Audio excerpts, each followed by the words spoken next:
Everybody ready? Turn your video on. Oh. Somebody not on? Figures. Let's see. Thank you.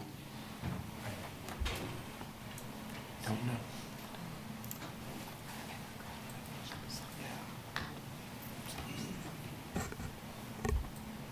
Okay, now you ready? Yep. Is my microphone on, Kurt? Yes. Okay. All right. Let's get this minimized. Good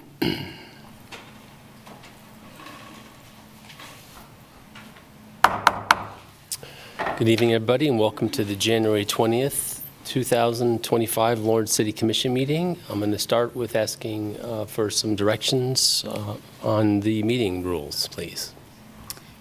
Thank you, Mayor. Good evening, everyone. Please silence your cell phones to minimize distractions during the meeting. When the mayor calls for public comment, please approach the podium to indicate you wish to speak. Virtual participants should use the raise hand function to indicate they wish to speak. When prompted, select Join as Panelist. There will be a brief delay as your role changes. Once your name is called, please unmute and turn on your camera to provide your comments. Please state your name and zip code before speaking. The city reserves the right to turn videos off or mute participants. All comments will be limited to 3 minutes. The primary format for accessing or participating in this meeting is in person at City Hall. Virtual access to view or participate in the meeting cannot be guaranteed.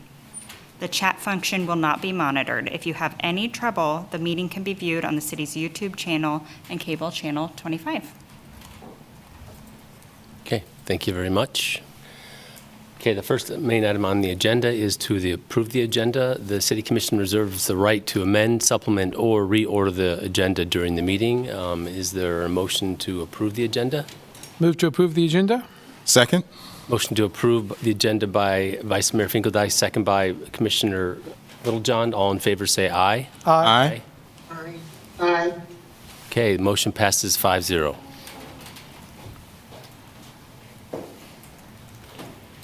Next item on the agenda is a proclamation tonight where we're going to recognize Reverend Dr. Martin Luther King, and I'm supposed to have someone named Jana Craig Hare today to receive the proclamation.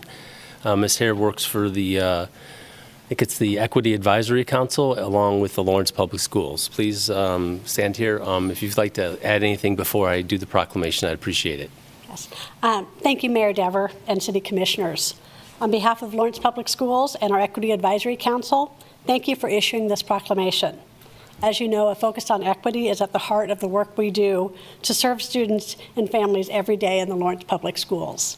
The foundation created by Dr. Martin Luther King Martin Luther King Jr. helps us focus on the importance of making and supporting significant shifts in mindsets and practice to provide, update, and sustain equitable opportunities and outcomes for all students. Our schools take this opportunity to share his message through curriculum-related assignments and programs, such as the program at Billy Mills Middle School last Friday. As such, we would like to invite the community to our One Dream program, an annual event celebrating the life and legacy of Dr. Martin Luther King Jr. This year's theme, One Dream, Protecting Respect, Courage, and Responsibility in the Spirit of Dr. Martin Luther King Jr., explores how we can continue working together toward inclusion and justice. Please plan to join us at 6 p.m. on Thursday, January 23rd at the Lead Center, to explore a gallery showcasing student work and educational resources. The program follows at 6:30, hosted by student MCs from Free State High School, Lawrence High School, and Lawrence Virtual School, with student performances and a celebration of students and staff who carry Dr. King's ideals forward in their daily lives and make their schools better places for everyone to learn and work. We look forward to seeing you on Thursday, and thank you again for recognizing Dr. Martin Luther King Jr., Lawrence Public Schools, and our Equity Advisory Council. Thank you very much, Ms. Craig Hare, and appreciate you filling us in on the upcoming event. Although we're a day late on the proclamation for yesterday, it's still important for us to recognize. So I'll go ahead and read the proclamation. Thanks. Thank you. Whereas the City of Lawrence recognizes that Reverend Dr. Martin Luther King Jr. devoted his life to eliminating injustice, racism, and fear with peaceful protests, unity, and understanding, with the faith that in the end, racial justice and harmony would prevail.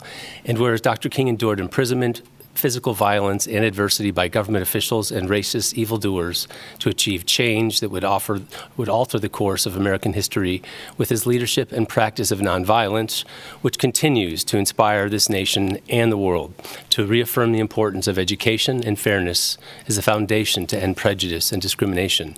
And whereas Dr. King devoted his life to the advancement of civil rights and public service, he believed in a nation of freedom and justice for all, and challenged all citizens to help build a more perfect union and live up to a purpose and potential of America. And whereas we continue to commit ourselves to the dreams of Dr. King in this special year of commemoration, we engage in the valuable activity of reserving a day toward the end, and we recall the legacy that Reverend Dr. King created. And whereas it is remembered in the exceptional values expressed by Dr. King and his legacy as celebrated and recognized by national holidays, and the building of monuments for him as a model of American patriotism. Now, therefore, I, Michael Dever, Mayor of the City of Lawrence, Kansas, do hereby proclaim Monday, January 20th, 2025 as Dr. Martin Luther King Jr. Day. And she has your proclamation.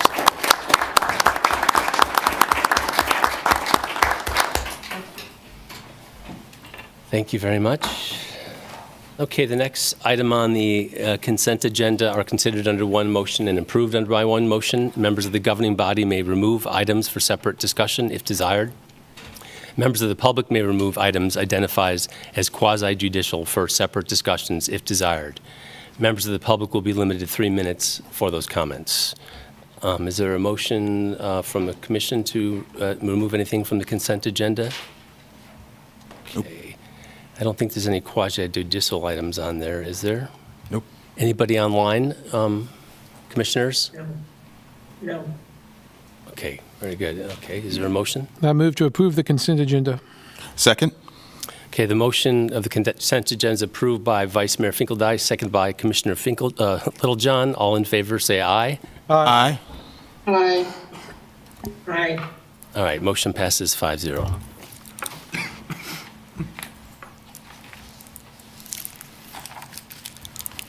Okay, the first item on the regular agenda is to direct staff regarding our key policy decisions in the development of the 2026 budget.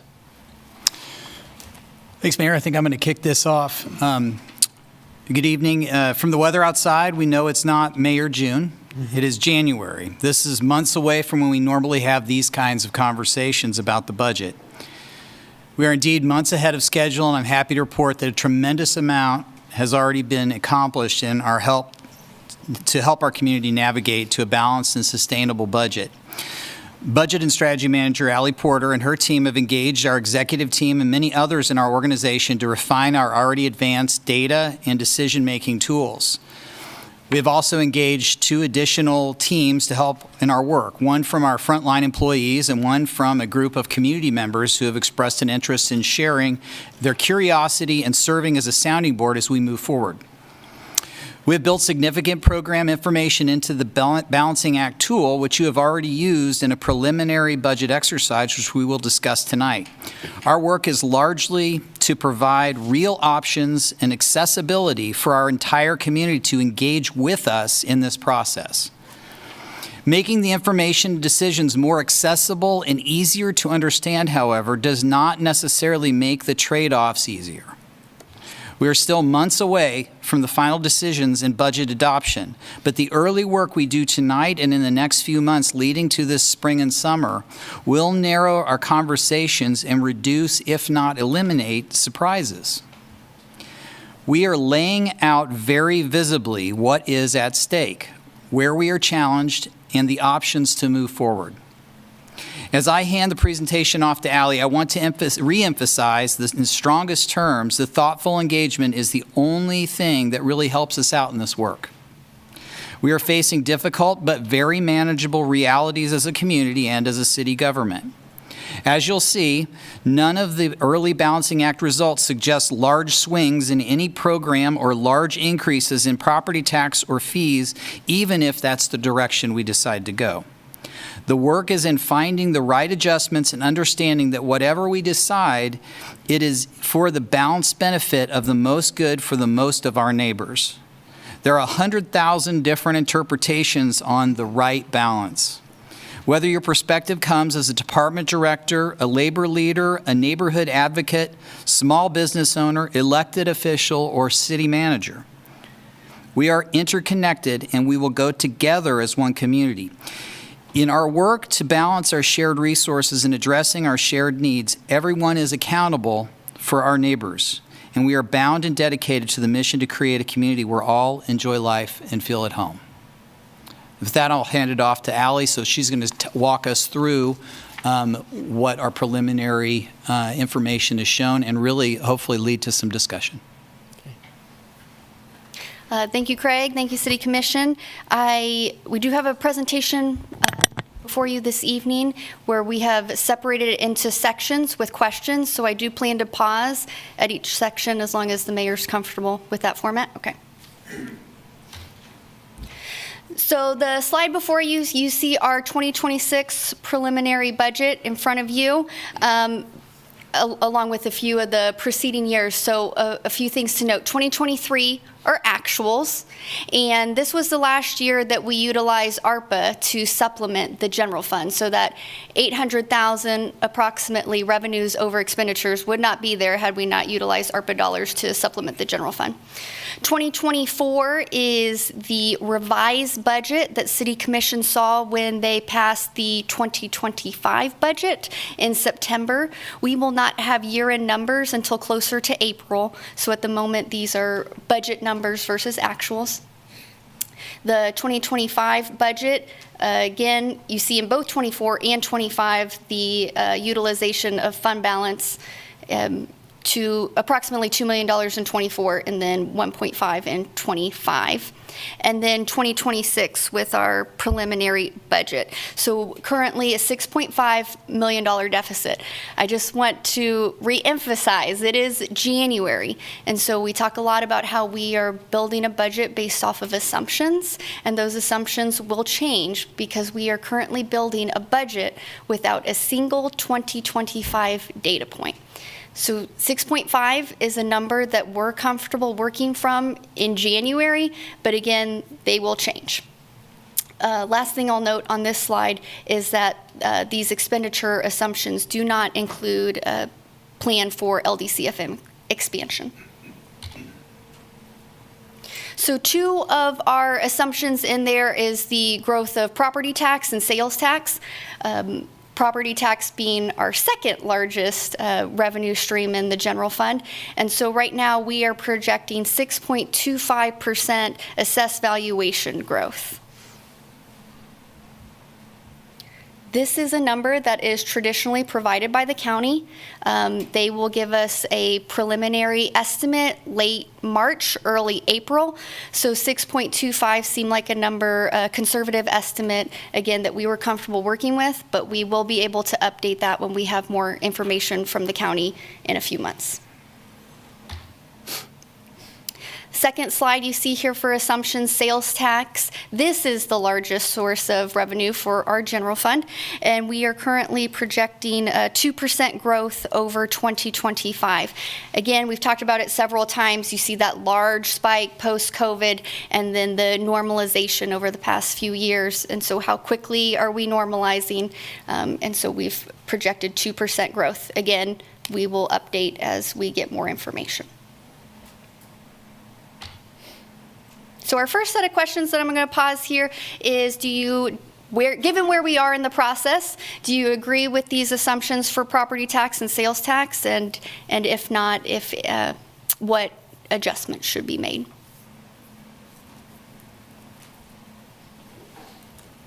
You want that feedback now? Great, I love this. Okay, so I have a question just right off the top of my head. I'm sorry for jumping out right away. So can you tell me what the last 2 years of annual growth of the assessed valuation has been, or the dollars received from the county through assessed valuation? Yeah, so 2025, there was approximately 7% growth. 2024, 8%. And then 2023, one of our largest years, 12%. Yeah, okay. Very good. And then, I know we had already talked about this, but can you refresh my memory on the sales tax growth for the last 3 years? Yes, I can. So that large post-COVID spike, you saw the 16-ish%, and then it started to drop, so 7, and then the past several years, about the 2.5%. Okay, cool, thank you.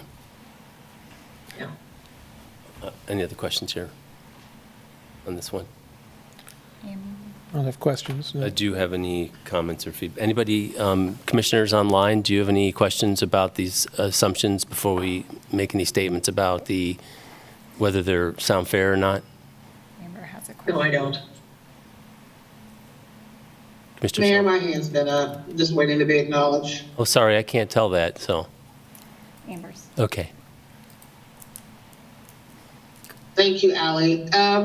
Real quick, the property tax growth, those are numbers that are from the county that come from the state, correct? Correct. And so those numbers are reflected. I'm gonna back up real quick, because I don't want to comment, I want to question.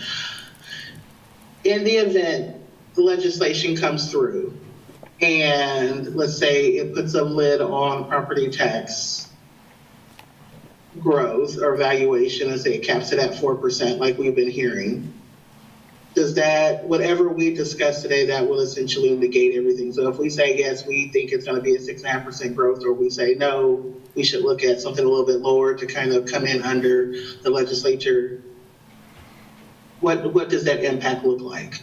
Good question. Yes, so as you said, this is 6.25% growth. We did a quick modeling of 3% growth. That was the last legislative update I saw for 3%. And so rough math, again, there are several caveats in there that are hard for us to capture at this point in the process, but rough math would be about $1 million less in the general fund from property tax collection if we were capped at 3%.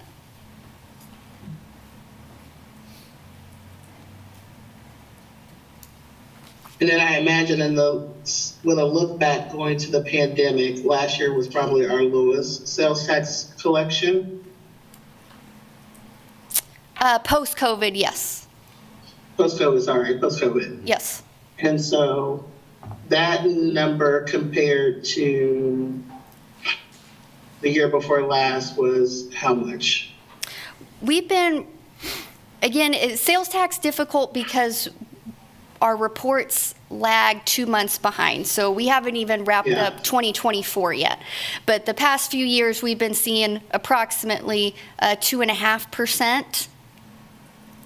And then we are projecting right now 25, 2.5%, and then 26, 2%.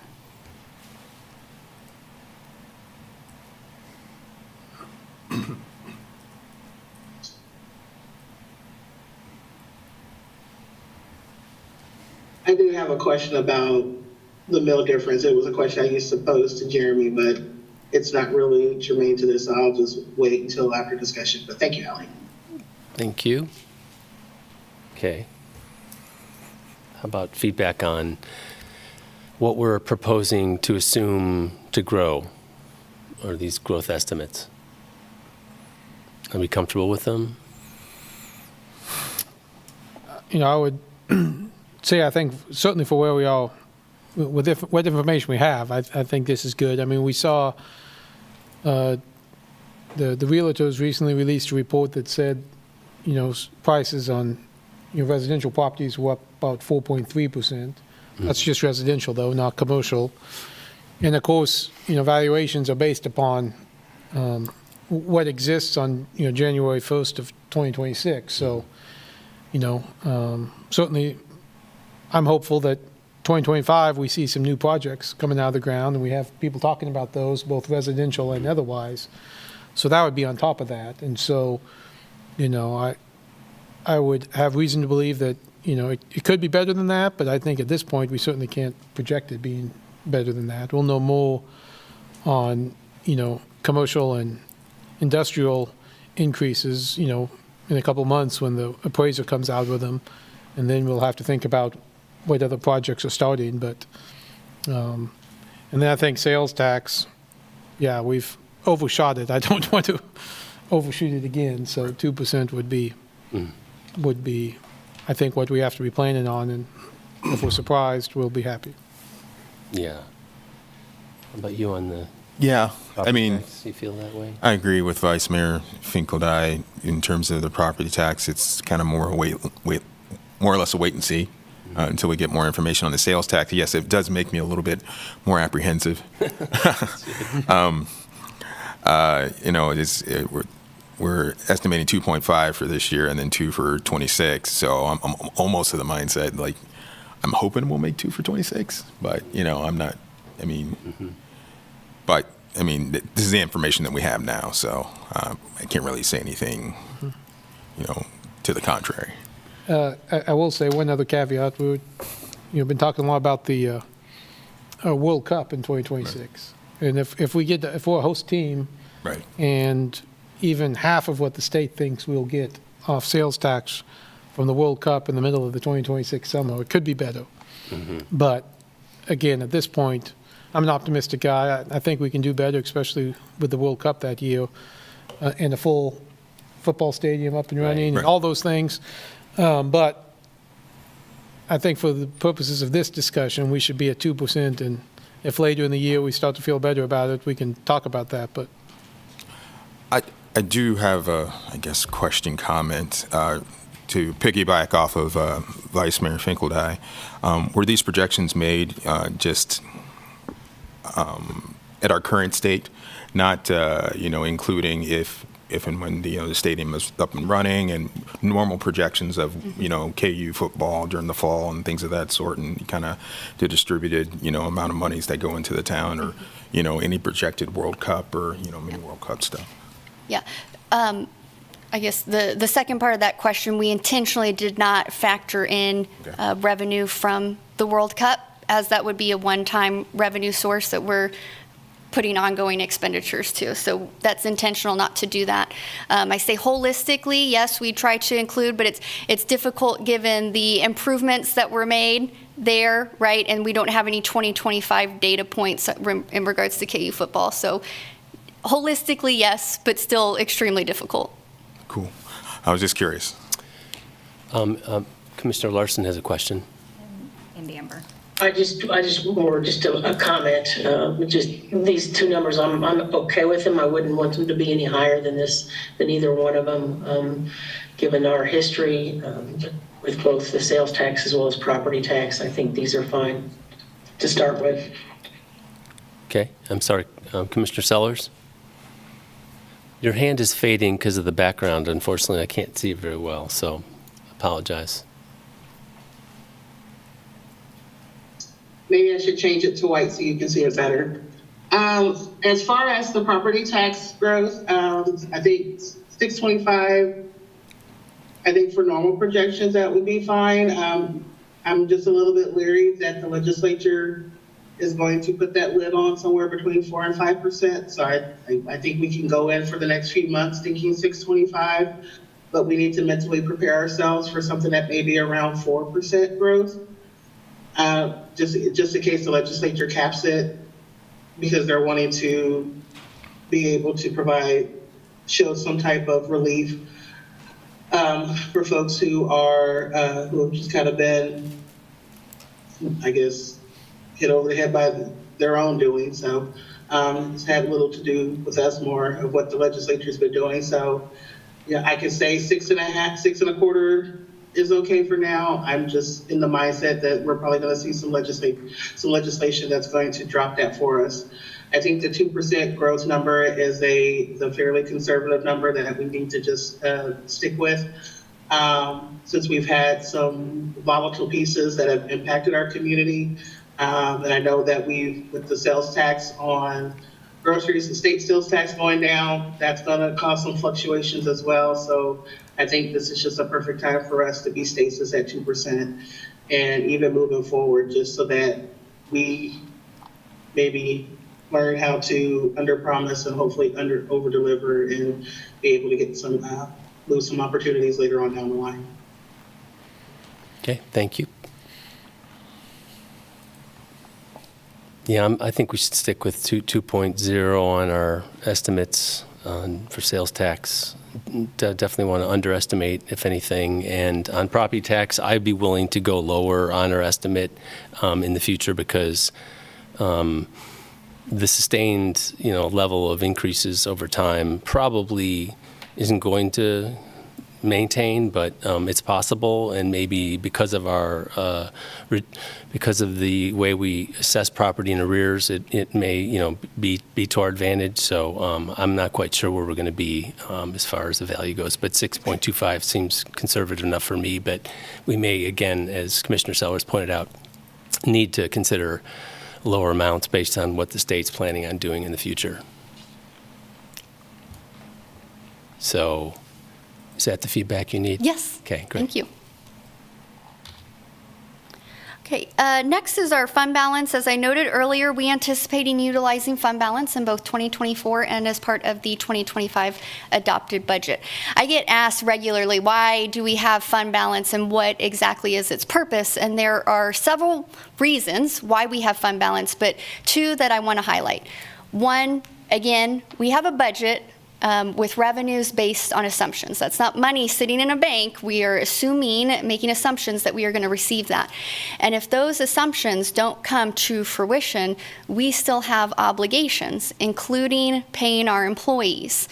So we need to have some fund balance to be able to deliver our core city services despite economic trends. The second main reason of the importance of fund balance is our credit rating. So the Commission has made a strong commitment to our infrastructure, and we are able to deliver on that commitment by utilizing debt. When we start to dip into fund balance with no plan to restore that, we jeopardize our credit rating. And when you get downgraded, you risk paying millions of dollars more for nothing other than the fact that it's simply more expensive to borrow. So it's important for us. It's a best practice. Why we have fund balance. Our policy is 90 days goal with a 60 days minimum. So before you see two charts here. The one on the left is no fund balance restoration forecast. So in 2024, we are lingering around that 60 days minimum. That's the yellow line. The orange line is the 90-day goal. So unassigned fund balance in 2024, we are about at the 60 days. And 2025, we eat into that more until we're actually negative by 2029. On the right is the $2 million fund balance restoration, where you see we would make $2 million in reductions as part of the 2026 and sustain that for the foreseeable future. So you see that build back over time. Now, these are forecasts, and I want to be very clear that we are not saying this is what's going to happen. In fact, myself and many other individuals have an obligation to make sure that this isn't going to happen. And we're actively working with departments right now in 2025 to make reductions so that we don't spend everything that was approved. But the point in showing this is really to show that trend that if we don't set aside any money for fund balance, we'll be going in a downwards trend versus the $2 million is more of an upwards trend.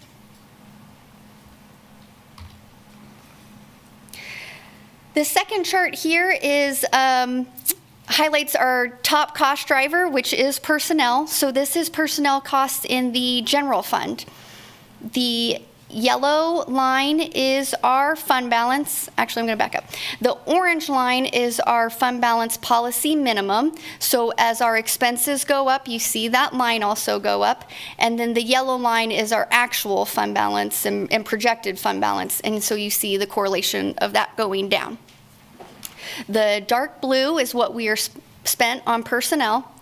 And the light blue, again, is how we supplemented the general fund with ARPA dollars in 2021, 22, and 23.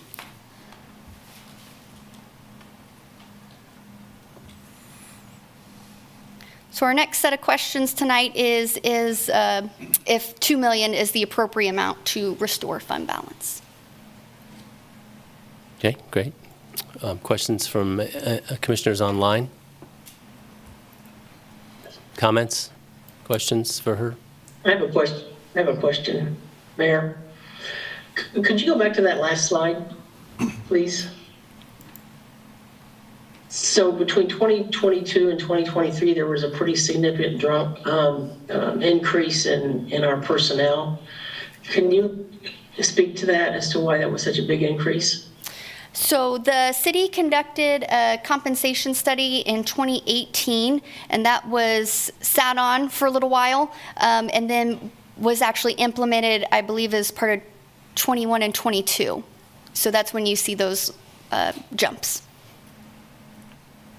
So for 23, there's a jump there. It seems to be much more than 2021 and 2022. Or am I not reading it right?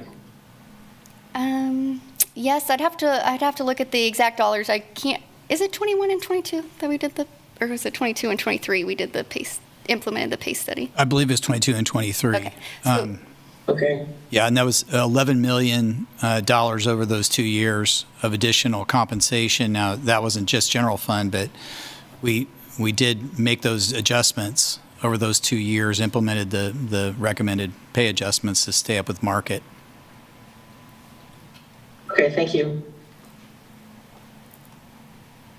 Commissioner Sellers? I'm still thinking, come back to me. Okay, sounds good. How about y'all? Anybody have any comments on whether 2 million is the appropriate amount? And I just want to ask this question, because I had a few people ask me this, so I think I know the answer, but it's not like we're going to, when you say restore fund balance, it's not like we're writing a $2 million check. It's creating a budget that's $2 million expenses over revenue, so that's how we build it up over time, yes. right? Yes. Okay, a few people will Yes. ask me if we're writing a $2 million check or Right. something. No, what we're doing is creating a budget that has revenue over expenses of $2 million. Correct. Yes. So in the preliminary budget, you see that 2 million. So it's basically an artificial expenditure right now Okay. to do what you're saying. Yes. Commissioner Sellers has a question.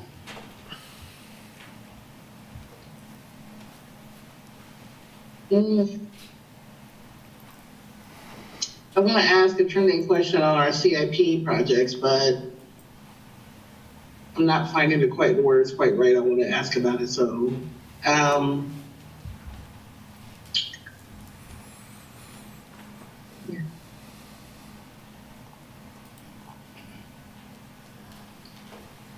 this is a difficult one.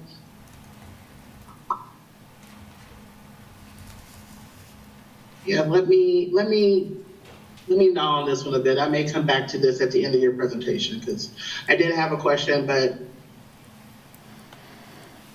it goes a little bit more deeper into CIP, and I don't want to get us off track. Sounds good. So I have just one, if to Vice Mayor Finkeldye's point, we're basically talking about the overall budget and how to either maintain our existing tax base and still maintain the existing operations. If we choose not to put $2 million into fund balance, that would either lighten up the load of reducing our costs to operate the city, in effect as well. So we're not actually spending money, we're not putting money aside or planning on spending or saving as much using the existing dollars we're speaking about. Does that make sense? Probably not. No. Okay. If we took $1 million out of this and said, we're only going to set aside $1 million in fund balance, as Vice Mayor Finkeldye was saying, it's not like we're going to get $1 million back. We're just Right. budgeting less to spend overall as a city, some of which was a fund balance allocation, correct? I want to make sure that's what we're getting. Correct. So we are proposing an additional $2 million of ongoing expenditure reductions. So if $1 million or whatever that number ends up being, it is less reductions then. Sure, but in the current budget deficit we have of $6.5 million, if we drop the fund balance to decide to do it only to $1 million, that would reduce our deficit to approximately $5.5 million, to make the math simple for everybody, correct? Correct, Okay, yes. thank you. Mayor, I had an additional question. And the projected 2029 forecast is just to get us back to the 60-day minimum of a fund balance? Yes, Okay. Otherwise, we would be below it, and we would have to do more work to get back to that 60-day minimum. yes. Okay. Okay, great, okay. Commissioner Sellers? Thank you. Quick question. I'm jumping ahead a little bit just because I'm going to refer it back to this later. Later on in your slide, you have the approximate costs per employee for general fund employees. What percentage of our current, two-part question. One, what percentage of our current workforce is funded from the general fund? And two, how many open positions, open FTE positions do we have that would be funded from the general fund? So the first part of the question, and for folks listening at home, I want to be clear, this isn't a one-to-one relationship because we do program-based budgets. And so when you look at a single FTE, that individual can be spread out over multiple programs and multiple funds. So it's not a one-to-one relationship. But I definitely wrote this down somewhere. But there are approximately 580 positions that are at least partially funded by the general fund. And for the sake of this conversation, partially means more than 50%? Any percentage. Any percentage. Okay.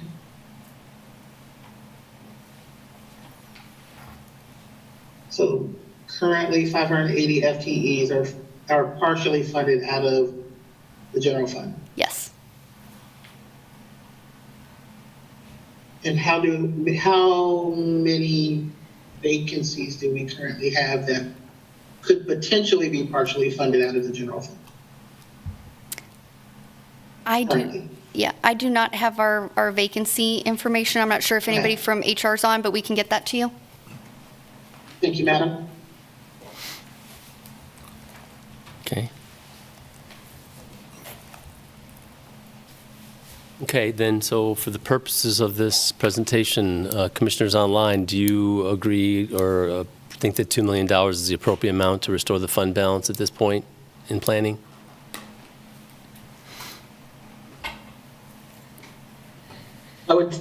For me, that's fine. $2 million is fine. That's the least I'd want to do. Okay. Commissioner Sellers? I'm agreeing with that recommendation currently. Okay. Recognizing that I'll just leave it at that. Okay, sounds I'll good. just stick with the 2 million, yeah. Okay, sounds good. You? What do you think? 2 million is fine with me. I mean, it's our policy minimum. So, I mean. Okay. Well, certainly for the purposes of this discussion, I think it's a good number we should be working from. I do think, this number, like the revenue numbers, there's lots of variables in it. I mean, if we get a good sales tax year, if we have a bad sales tax year, if there's usually some savings based upon budget that you can sometimes find throughout the year. If someone leaves their job, you have a vacancy. To me, this is one of the more, and of course, anytime you're trying to guess 6 months in advance, or certainly at this point, a year in advance about what that'll be, I think for the purposes now, it'd be 2 million. I do think as we get better numbers and we feel more confident about some of the numbers, I mean, I might be willing to look at something less than 2 million, certainly over 1 million. We need to be restoring the fund balance. But I think this is there's something there to be talked about. But for this purpose, I think we need to be talking about 2 million now, because if we can do it, we want to do it. Yeah, that sounds great. I agree with all that. Thank you very much. Okay. Employee compensation, I largely touched on this in the previous section, but this budget, the 2026 preliminary budget, does continue our commitment to market-based pay. The slide before you, you see a few years looking back here are different pay groups and the different pay increases that were received by those groups, so from 2019 to 2025. Our 2026 preliminary budget assumes a step plus 3% general wage adjustment. This was a semi-difficult number for us to come to the conclusion on because all of our MOUs have wage reopeners as part of 2026, and we are also conducting a compensation analysis in this current year. So a lot of unknowns, but we believe we're roughly at market. That 3% would keep us at maintaining market. So that's what we've built in the preliminary budget. So question to commission, is there a continued commitment to staying at market compensation for all employees and employee groups? Okay. Do the room first this time. Anybody, any comments or what do you think about that? Right off, I would say yes. I'm fine with this right as it stands. Yeah, the continued commitment to stay at market compensation. So, but as you know, Vice Mayor Finkeldie said, we're still early in the process. So, but as it stands now, I'm fine with it. And I'm to presume that when we did our budget exercises, that this commitment was factored into the numbers that we Yes. calculating. Yes. Thank you. Okay, Commissioner or Vice Mayor Finkeldie, what do you think? I mean, certainly that's a commitment we've had, and we want to try to stick to that commitment. I will, note that last year under the primary plan, we went to the 1% under the primary plan. Sure. And most of our other folks made the 2, and had something greater than the 1%. So I would say, to the extent later in the process we're starting to think about things, I'm going to be focused on trying to make sure we get that primary plan, keep that at market, and I just want to make that note. But as we start our process, I think 3% is a good place to talk.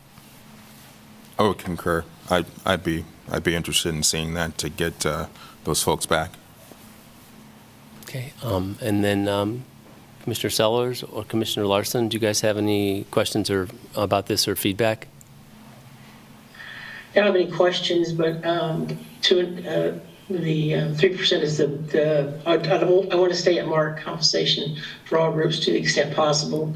As we've all said, we're kind of early in the process here, and we need to keep in mind, more information, as more information comes out, how that's going to turn out.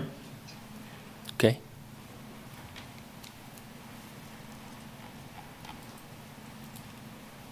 Mayor, I'm fine with this staying with, we need to maintain market compensation. We're seeing it across multiple municipalities, multiple states.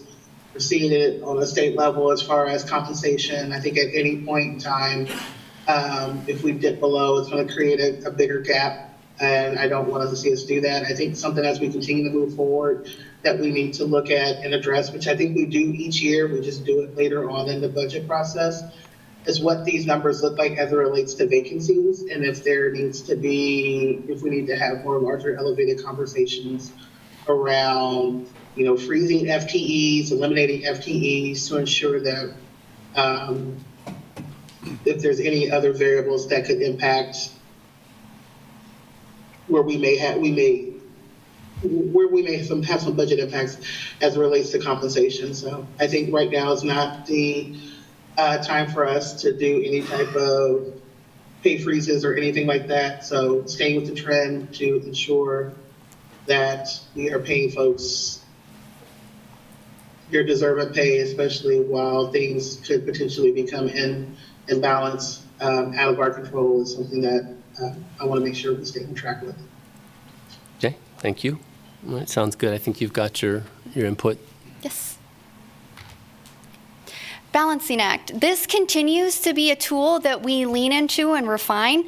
It is not perfect. It cannot capture all the caveats of a very complicated budget process. It's not statistically valid, but we do feel that it is an extremely effective tool to give the community handles to be able to engage with us in these budget conversations. So it's one that we've leaned into the past few years, leaned into it even more this year. Craig touched on the budget committee, so I won't go into the spiel I had about that. But we do have a community budget committee and an employee budget committee. They just started meeting. One of their early meetings was to complete Balancing Act in small groups. So we had the employees have 3 small groups on one day, and then the community completed them in small groups the next day.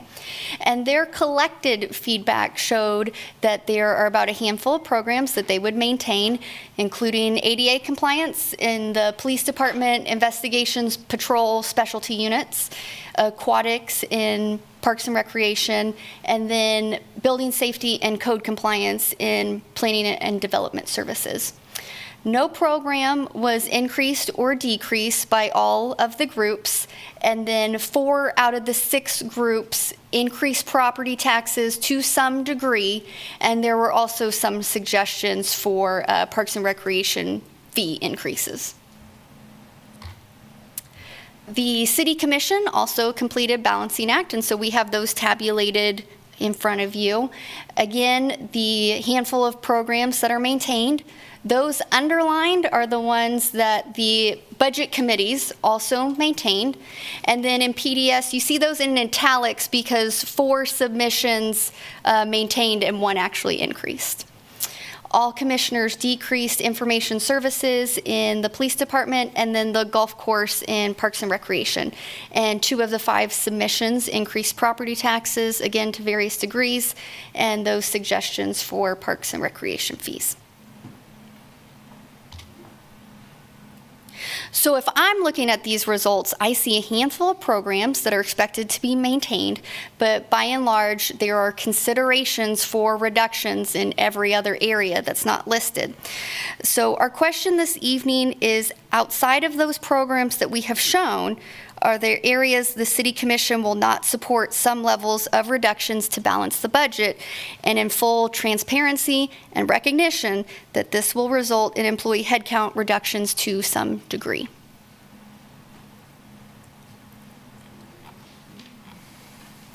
Okay, so there's other areas. Let's read that again.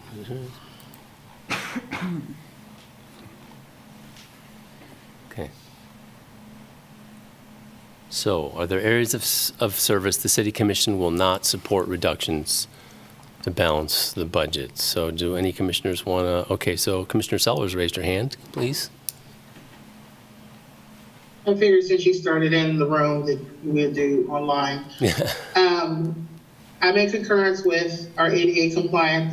We've made great measures to combine several different projects and to use that as a standard to make sure that we're addressing things as it relates to sidewalk safety. So no to ADA compliance, no to investigations, no to building safety code compliance, things related to housing. So anything that has to do with key measures that we've elevated in the community as of lately. So around a place for everyone, ADA, not wanting to see us do any reductions in those things. So like code compliance, no, we need to, those are off the table for me. Okay, anything else? Okay. Commissioner Larson? No, I don't have anything other than what has been listed at this point in time. Okay, sounds good. I don't, but I would like, can you give us some more information about information services in the police department? Just more in depth? I'm kind of curious a little bit about that one. I believe Deputy Chief Heffley is here, and he could probably share some information.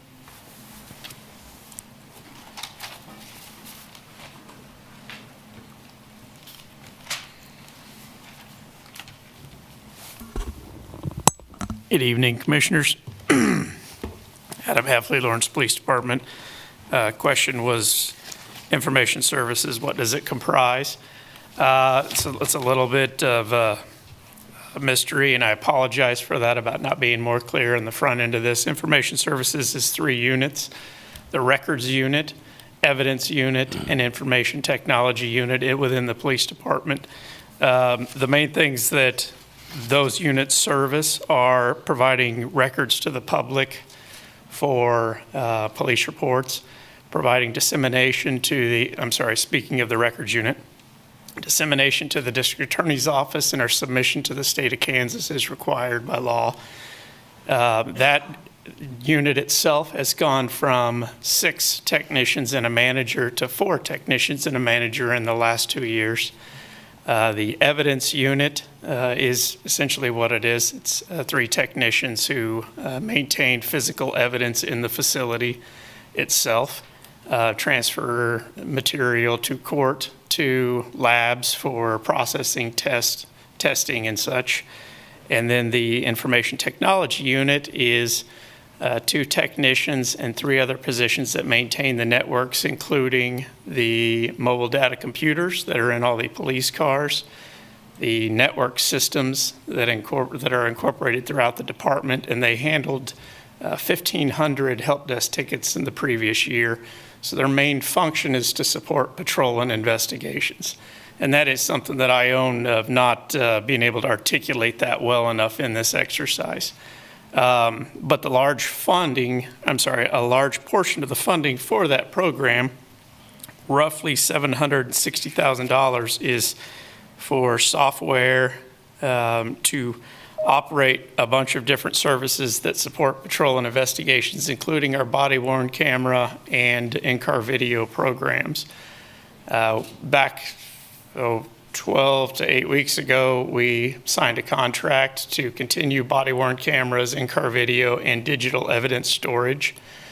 Digital evidence storage is a sort of new thing within the last 10 years. Majority of our evidence coming in, or at least a large portion of it, is digital in nature, and where previously, when I was a young officer, we'd maybe have a computer every once in a while, and now every case has multiple terabytes of data on phones, computers, whatnot.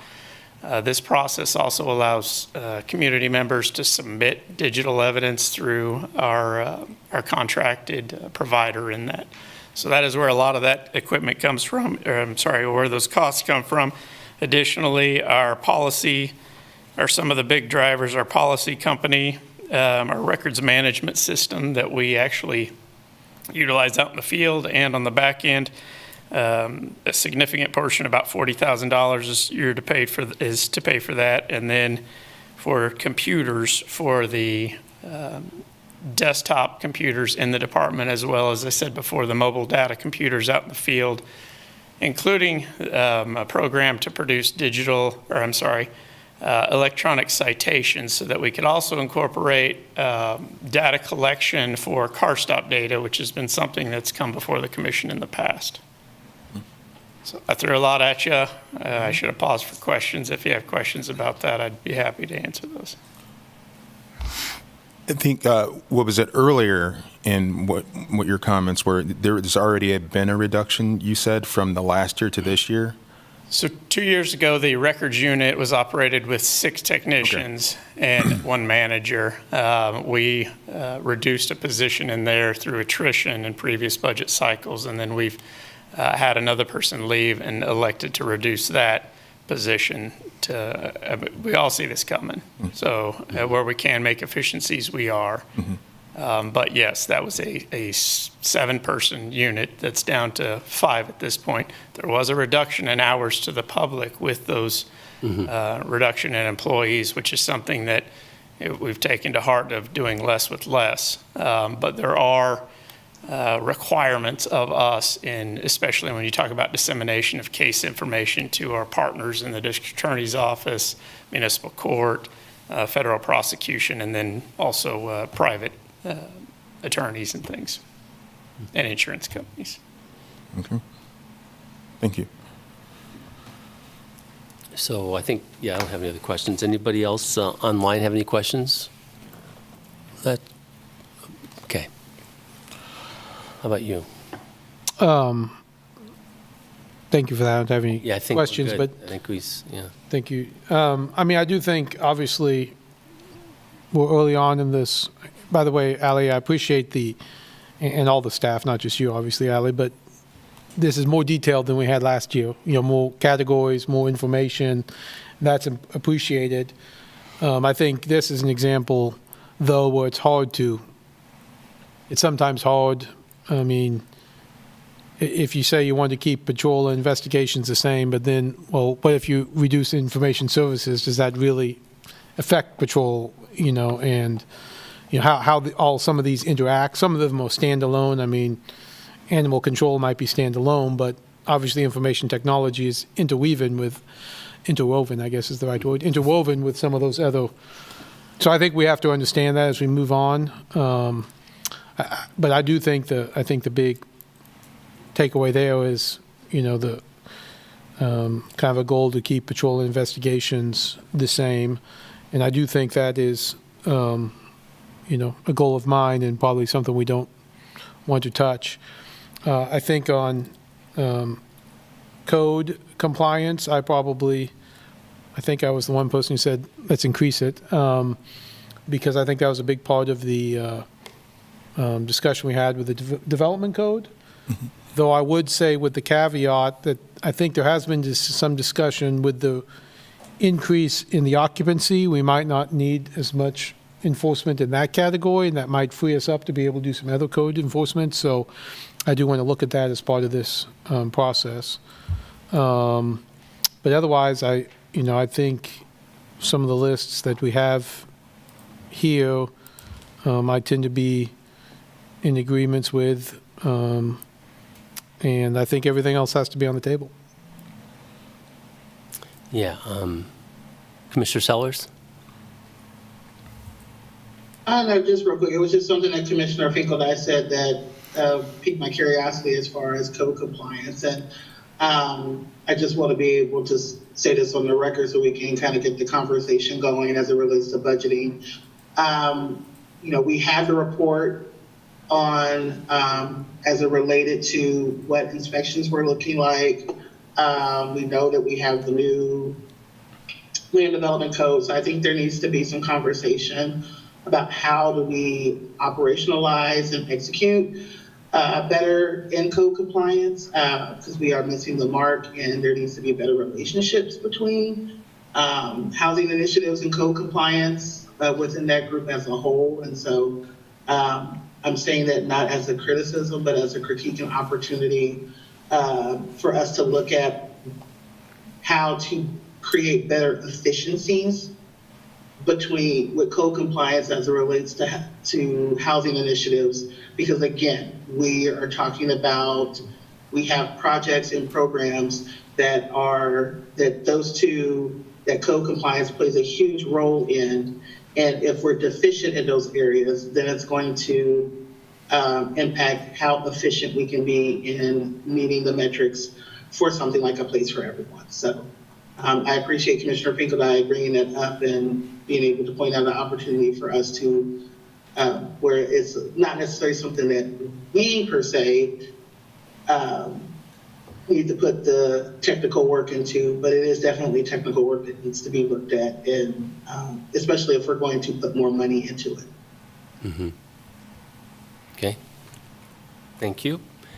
So I'm going to have to say I agree with some of the things that we need to remain in our policies, specifically things that can cause us concern, ADA compliance being one of them. So I think if we're going to focus on excluding groups, I don't really have a list of off limits. So my opinion really is that I'm looking to the group of employees I trust to come up with the budget that's going to, maintain the best level of service we can afford for the tax dollars that we have coming in. And, for me, it's not about cutting. It's hopefully about benefiting from some of the costs and the money we've spent on automation and computer systems and operational databases that'll help us be more efficient, I hope. So, maybe we'll be able to do more with fewer people, but I don't have any specific places I don't want to go, I guess, is to answer your question. So I Yeah. think in general, everyone has these things you've heard. I don't have anything to add other than, we need to take opportunities where we can to benefit financially from the money we've spent on some of these upgrades we've done, and hopefully we're going to see some financial benefits from that, especially with some of these organizations we're talking about, planning and development services being one of them, spending a lot of money on that, computer systems to really automate some of these processes. I'm fine with the maintained ones, and I am curious about a couple of them, especially the one I asked questions about how that works in with other ones in terms of IT. That definitely piqued my curiosity, but I know we're very early in the process, so. Thank you. I'm sorry, before we move off that, that one seemed still a little fuzzy, and while I know it's very early, and it's the list that we were showing on the slide, that was consensus. And I think this is an opportunity for you all to say, yeah, I see it now. I'm not sure that I agree with it still, because we're going to start using 25 to start making some decisions and narrowing. So for me to be clear, I think those bullet points, 1, 2, 3, 4 of them, I believe seem like things that all commissioners want to maintain still. I heard that from the previous conversations, from what I can tell, and I think they're still on that at this point in time while we're doing the budget.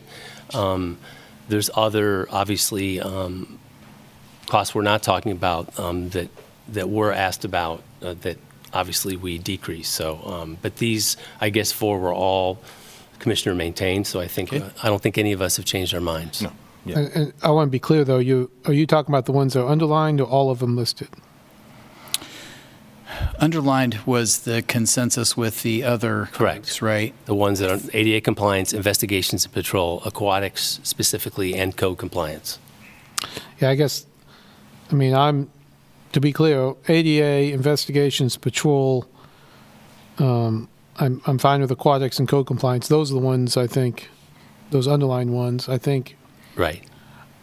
Now we're getting into fees maybe and other things in recreation, facility management, and youth and adult sports. But in transportation planning, I'm not convinced in all those other ones. It's really the underlined ones I'm talking about. Correct. I'm fine with the underlined ones and Right. housing initiatives. Plus Right. housing initiatives. Plus housing initiatives. Yes. And the other commissioners. Commissioner Was Sellers? I not clear? I think you were, but I want to make sure. I tried to reiterate it, but I didn't do a very good job. It's okay. You can run the tape back. So run the tape. Code compliance, housing initiatives, investigations, ADA compliance are things that I don't want to see any reductions in. Yep. Okay. Commissioner Larson? Yeah, I would concur with that. Could you go back to that slide real quick, please? Definitely the ones that are underlined, as well as the two that all commissioners said to be decreased, and as well as the PRC fees. I'm okay with all that. Okay. Everybody here? Okay, thanks for the recap. So on the revenue side, Commissioner Larson just touched on this, but are user fees a consideration for this budget? And then does property tax need to be held flat, or is there tolerance for some increase to offset service reductions? Okay. Start here so you don't have to go online. Sure. I guess I'm definitely interested in user fees as one. But I guess I'm also interested in, an example would be code compliance fees and fines, and even the application fees. But, it's been a while since we've looked back at the fine schedule, I think, on some of the rental registrations, and I'd be interested in looking at that. I mean, I know it's not talking huge dollar amounts, but I do think that's something we want to look at. And again, if we're going to do something with code compliance, I think it could be a little bit more self-funded if we look at that. I'm interested in fees at Parks and Rec. I'm also interested, I know we've talked about this, but diving back into, naming rights or, the ability to advertise at our facilities. This could be particularly important in 2026 with some of the things that are going on at, with the World Cup. So I'm interested in those sorts of fees as well. So I think we want to look at, not just Parks and Rec, but I think we want to look across the board at some of our fees and see if those things we want to, revenue enhancements that aren't just tax increases. Yeah, I would agree with Vice Mayor Finkeldye. I wouldn't be opposed to that, and across the board, and also user fees and naming rights. I definitely remember that from Parks and Rec board. I'd love to get that off the ground. I think that could be a great get, and that we wouldn't have to necessarily depend on raising other things. So yeah, I'd be in favor of that. Okay, Commissioner Larson raised her hand.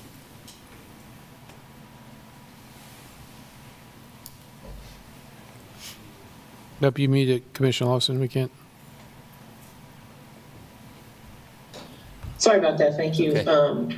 So on the second item where we talk about property tax, are you meaning the mill levy? Does the mill levy need to stay flat? Is that what you mean by that, Ally? Yes. Okay. That helps. Yeah, I'm definitely interested in user fees across the board for Parks and Rec, definitely so. And I am definitely want to hold the mill levy flat. Not interested in raising it, especially if we get a 6.5% bump in our property tax overall from the county. Okay, anything else? No. Okay, great. Commissioner Sellers? Yes, I'm in concurrence with Commissioner Finkeldye as far as not just looking at Parks and Rec fees, but we need to do a full analysis and assessment of fines and fees, specifically around licensing, registration, and development permits and things of that nature, with a heavy emphasis on Parks and Rec. I do believe we do have a pay-go deficiency in our Parks and Rec department, and I know it's something that we've discussed, and I think right now is the time that we need to address it, or else we're going to continue to see reductions in offerings from Parks, Rec, and Culture, or PRC. As far as property tax, we managed to do something this year. I think at this point, my thoughts are that we're going to have to look at an increase that could potentially take some of the strain off of instituting a $2 million reduction in expenditures that may or may not pan out to be what we think it may be. Yes, we could say we want it to be lower, but that may not come to fruition. And unless the legislature does us a favor and caps growth, which could potentially, that would be a benefit for us in a way, that for us to, at this point to say no and keep it flat is not being realistic. So while I can't say right now what an increase would be, whether it's a mill, 2 mil, because we know that those, depending on what the value of a mill is this year, but we do need to be realistic about what anywhere from a 1 to 3 mil increase would look like. And again, if we start talking about it now, it's not sticker shock in June and July, and then in September when we're having those hearings and finally voting on the budget, where we're talking about exceeding the revenue neutral rate, and we're not spending 30 minutes hem-hawing about setting a number so that we put ourselves in a better position to negotiate and do what's best for the community. So, like I said, we do need to look at what an increase could potentially be. Not to say that we shouldn't live by the flat. I think that's, in a sense, that would be over-promising and under-delivering. So I think we need to go in knowing that we need to see what an increase could potentially mean for us, how that could better position us going into a World Cup where it's not guaranteed. We may or may not get support for the very thing that we think that's going to be a cash cow for this community. But that better prepares the community to understand, to have a more heightened understanding of the budget process and the different variables that go into place. So, Okay. Yeah, flat's not an option for me right now. Sounds good. So, did you get what you needed? It sounds like everyone's in favor of user fees for Parks and Rec. I think there needs to be some consideration for scholarship and making sure we don't create any barriers through these concepts or discussions, but I know we've made concessions in the past, and I think we can do so in the future. But I think we have exceptional services in our community. We have exceptional recreational services, and hopefully to carry this over to, say, planning and development service and inspections, if we're going to charge more and have more fees, we're going to provide better service, and/or more timely service, and/or perhaps more transparent, or obviously easy service to use and understand. So what I'm hoping for is we're going to talk about these fees, if we're going to apply it to the betterment of the user, which is basically what these are user fees. So if we're going to charge people more money, they need to continue to get exceptional service. And I feel like it needs to be considered because many places use fees and are maintain I think access to people who can't afford the fees through other means, and I think our community has done so in the past. So for me, we need to consider that for several different layers.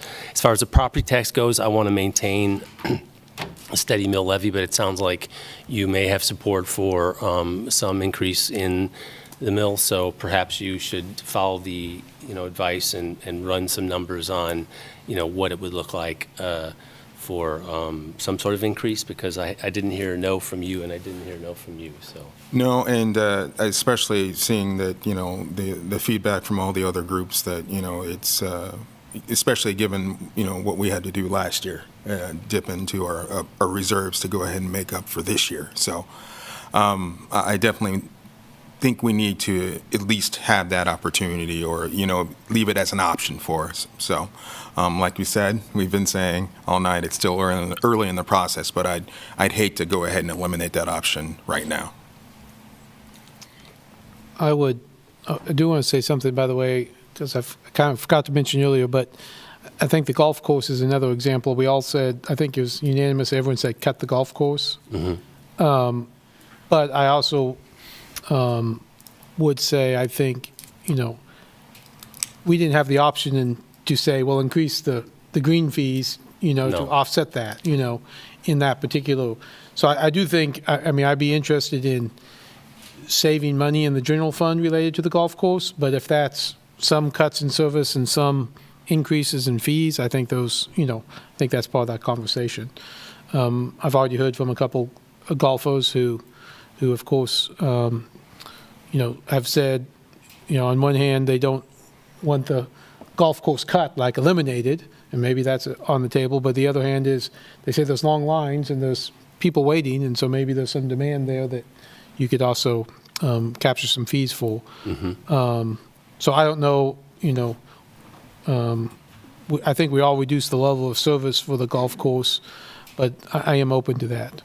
I think I would say on the property taxes, I think to what Commissioner Littlejohn just said, last year we avoided a property tax increase by cutting into the fund balance, and I think we all agree we can't do that again. I think we all agree that's not going to be on the table.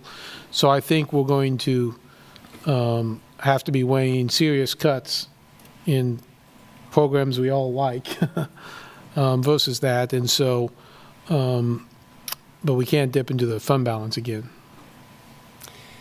Yeah, and I think this is I think the intention as an exercise is to start having these conversations. I'm glad you pointed out when we had the choice in the online tool to formulate our budget, we didn't get down very deep, and I talked about that with the city manager. It'd be nice to have other ways to solve the problem other than just saying minus $1.2 million.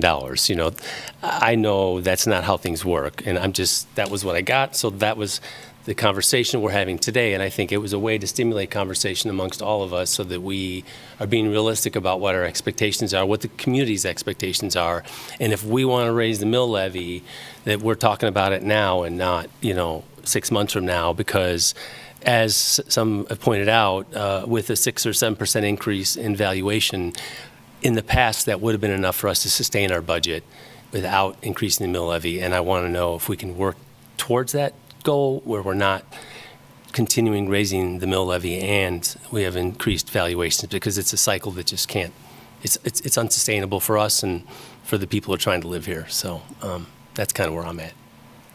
Commissioner Sellers. Mm-hmm. Commissioner Sellers? Yeah, Mayor, to that point, I do want to note that I think it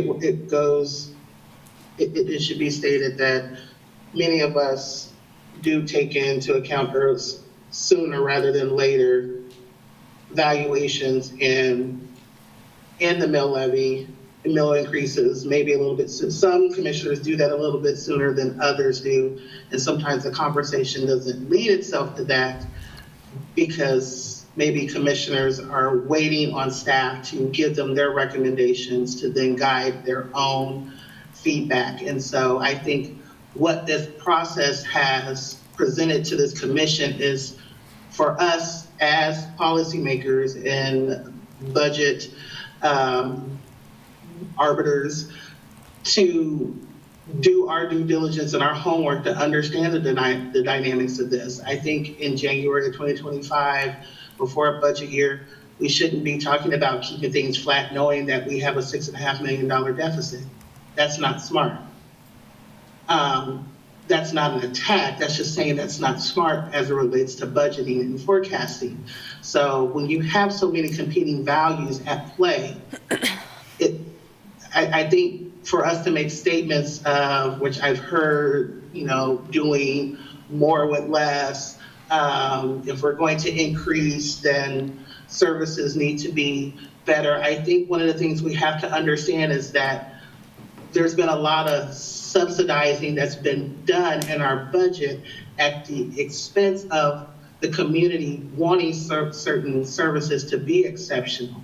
And that's what happens when you try to do more with less.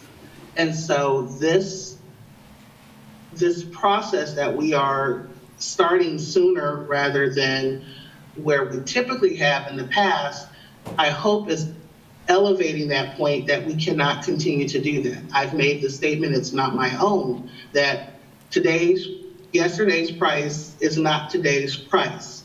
We've talked about the difference of consumer price index and municipal price index and mill increase and inflationary costs. And so these are the things that we as commissioners have to be thinking about in addition to the voices of the community and what they're wanting to hear, what they're wanting, and being able to find the balance and reconcile that by saying, yes, there might be some fee increases because we haven't done fee increases, or we need to establish fees because we've been subsidizing things in other ways to accommodate for this without looking at the inflationary costs over so many years. And so, I'm hearing what everyone is saying, but this is not a time for us to virtue signal. This is a time for us to really put pen to paper and have those difficult conversations, because there's a lot of competing values, and something is going to we are going to have to recognize these things. And so some of it is out of our control and could be helpful. The legislature could help us in that, and we need to recognize that. and make that part of this journey of learning, not only as commissioners, but also that staff is doing to help the community understand and learn the budget process. This is not like our own personal budgets. This is something a little bit more far exceeding of that. And so I appreciate these conversations, and I appreciate the questions that staff have brought before us. But I think it's a little too soon for us to say, well, if we're going to increase this, then we better be getting better something of this, because you make the assumption that increasing means better when we don't realize the gap that we created by doing something when there wasn't a pay-go behind it to begin with. Okay. Just want to make that statement. Do you have what you need? Yes, that is all our questions tonight. So just close to our last slide, I think, is our next step. So here you see us in January for tonight's discussion. We are planning to open Balancing Act to the public for the month of February, and then coming back to City Commission in March to review the feedback that we receive from the public. From there, you see a relatively similar timeline to previous years. So again, that's just all our questions again, which I think have been answered, and that's the end of the presentation. So any questions, I'm happy to take. Mayor, if I may, just to involve myself a little bit in this discussion, I really appreciate it. The City Commission has delivered what we hoped for in the feedback, not only through your participation in the Balancing Act, but this discussion tonight, understanding it's not going to be, these aren't final decisions at all. These are kind of guidance. I do want to kind of hold true to my statement that I made, that I want to make sure that these are laying out very visibly what is at stake. So we put on there a slide about our average general fund employee salary is $115,000. That's a loaded cost. And we're at $6.5 million. Okay, so that's about 50-some full-time employees equivalent. That's the work that we're going to start doing in '25. Commissioner Sellers asked us, how many vacancies do we have? We do not have that many in the general fund right now. Okay, so we will be smartly and carefully trying to guide to where we think the reductions are going to come from, because we have extra time to do that. So I want to be very visible and candid about what we're talking about here today, so that it's not a surprise. It's also not to alarm people that should not be alarmed. Most of our employees, most of our operations are going to be largely unchanged. Okay, so it's trying to walk that balance, but we did say we want to be candid about what's at stake. I want you all to. I want the people that are starting to engage with us. I want the employees and people to understand that. I'd also maybe highlight a little bit, because I've been here through 6 budgets. We will be, when we talk about fee increases, we can do a lot with cost recovery. But there are some functions that simply do not have that, do not offer that. And of the 50-some employees, many of those are not included in that. Okay, so this has to come from where it can come from in the general fund. And so I want to make sure that this is what's at stake. $6.5 million is a significant number. And we're going to start doing that work so that we have the softest possible landing, not only for service impact, but also impact on the employees that might be impacted by this. So again, this is about starting to be very candid as early as possible, so it gives us the most options. I know we're going to hear from our from our community through this process. We hope that will help us get a better clarity, but we're still solving for 6.5. Okay, so maybe stop stating the obvious, but I want to be true to the conversation that we promised. We appreciate that. Okay, any other questions from the commissioners to Ally for the presentation? Okay. Public comment?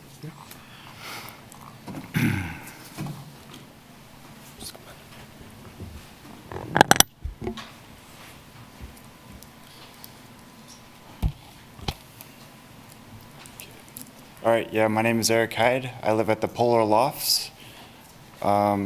Just real quick, thank you, Commissioners.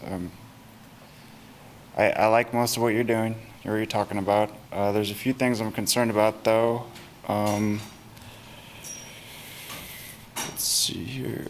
Well, the main thing that sticks out to me, it's very deep to me, is I don't know exactly what you mean by user fees at the Parks and Rec, and I think that's kind of unconstitutional.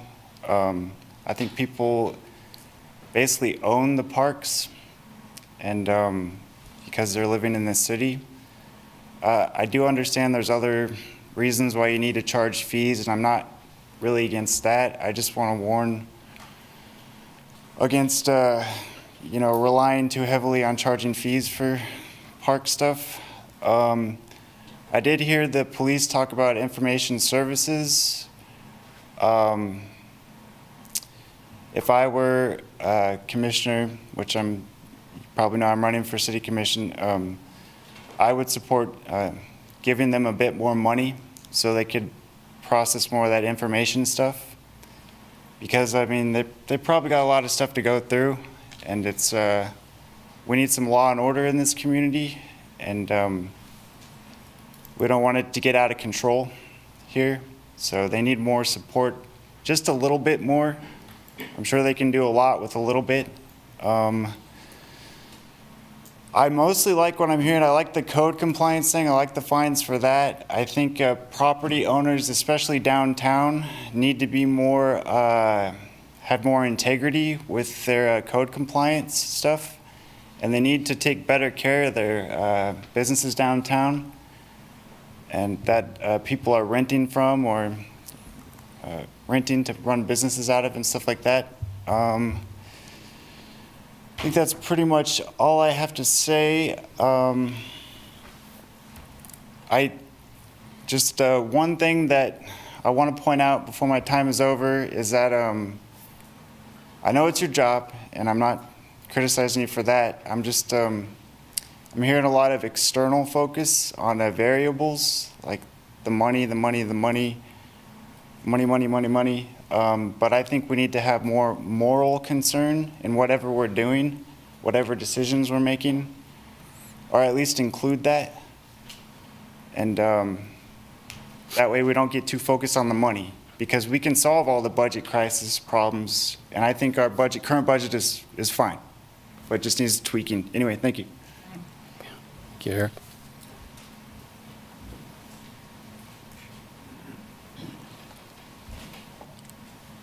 I didn't quite track with everything that you guys were talking about in here, but let's talk about emotional blackmail, because there was a little bit of that going on with your presentations. I noticed that when commissioners would ask city questions, they couldn't get direct answers. Ms. Larson, they never answered your question. I just want you to realize that. But they turn around and they're going to play emotional blackmail with you guys by asking you that question in a way that there's no way you can answer no. Do you support the city employees or not? You know, that's called emotional blackmail. And it's wrong. And let's talk about direct representation.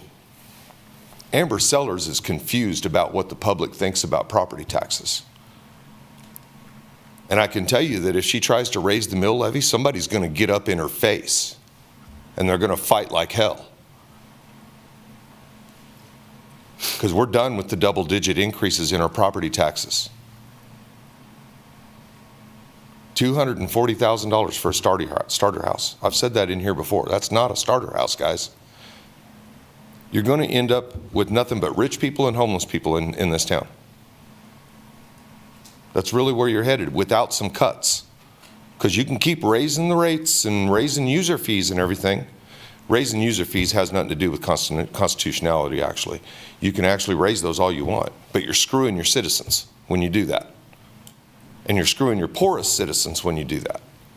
Because the one that use the parks and recreation services are generally the working class and the middle class. You don't see the high class people coming out and associating with them because they're too good for them. It's just the reality. I'm sorry that I'm the one that'll come in here and say this, but this is the reality of our town. We're segmented by income. You either have or you don't have. And we got a new Craigism tonight.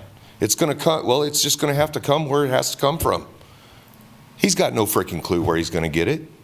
But he's going to say something like that. It just has to come where it has to come from. Why can't they answer your questions? These are your professionals that you're paying $115,000 on average to out of your general fund. This guy's making close to $3 million, I think, in his benefits package and all together. I'm sure it's probably over that. Why can't they answer your questions? The simple questions that you guys have asked. I thought the two-part question that Ms. Larson asked was pretty easy. Why the hell can't they answer that? They come in here and they want to talk about millions and millions and millions of dollars, and they give you one choice, and that's to say yes, that you support everybody. But they won't answer your questions. It's emotional blackmail. It's Mike.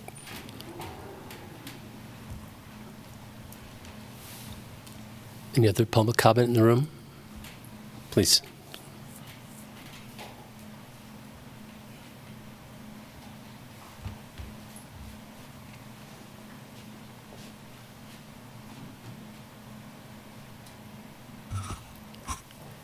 Thomas Duggar, 66046.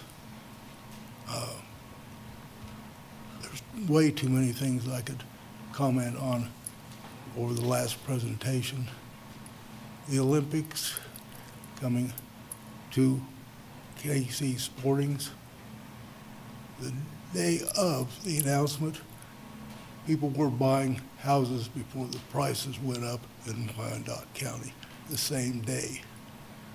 They've continued to buy houses in Wyandotte and surrounding areas. That's an economic fact. There's also things like the K-10 connector. You can get to Sporting Kansas City free all the way there, but it takes you 3 hours to take the loop. If you had a I-70 connector to Legends, people would buy houses, take hotel rooms here to go to the soccer in 2026. Myself, I'm going to start some new businesses through the KU Small Business Center. I'll get grants. I'm going to get 2 buses to go from Topeka to Legends and back through Lawrence. And I won't charge an arm and a leg. I don't need a large profit. I'm retired, I got plenty of income. I'll only charge 3% profit. Everybody else wants, 10 to 15% profit. And sidewalk safety, you went from a C- to an F-. It's unsafe for me to take the buses in Lawrence.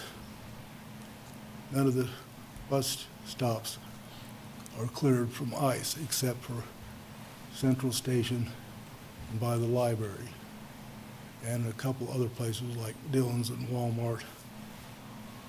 Those and Hy-Vee, those they have cleared except Hy-Vee. I had to walk from Clinton Parkway and Casold 100 yards to catch the number 11 bus to Central Station, and he waited there for me to walk the 100 yards because he saw me. And there's no sidewalks shoveled. There's a pile 3 feet high all along the curb, the entire length. Thank you, sir. Appreciate it, Thomas. Thank you for your time. Mm-hmm.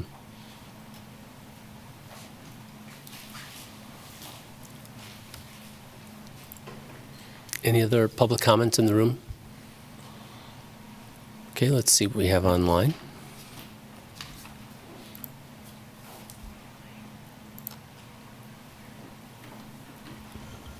Can we take down the PowerPoint presentation so we can see a little better on Zoom? Can you do that?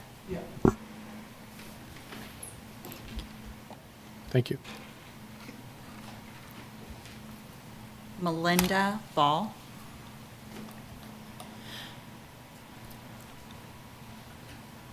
Hello. Thank you for this time. I wanted to first start off, I'm a proud state of Kansas employee with the University of Kansas. I've been employed there for going on 12 and a half years. I do not have market pay. I've never had market pay. They've told us for many years that they were going to work on getting us market pay. I don't have market pay. With that said, I'm sure this is an unpopular statement, but, you know, University of Kansas is a pretty large employer of the community. And at least for staff, I can't speak for faculty nor administrative level, like DeWitt level, but for just general staff employees don't have market pay and haven't had it, I don't even know for how long. And so looking at that concept and listening to the possibility, granted it hasn't been confirmed, but to raising property tax while I don't have market pay to basically help city continue. They already have market pay. They now need to keep it up, which I understand, and I would like that for them. But when you're $6.5 million in deficit, I think that might just need to be put on ice for at least a while, because again, 12 years, I have not had market pay, and I have certainly had to do a lot more with less. And I'm not wanting that for anybody else, but it is really hard to know that that's a possibility, that it just feels like robbing Peter to pay Paul in a way. If a balance can't stay budget, a budget can't be balanced, yeah, to consider market pay being put on ice for at least a while. Thank you. Thank you, Melinda.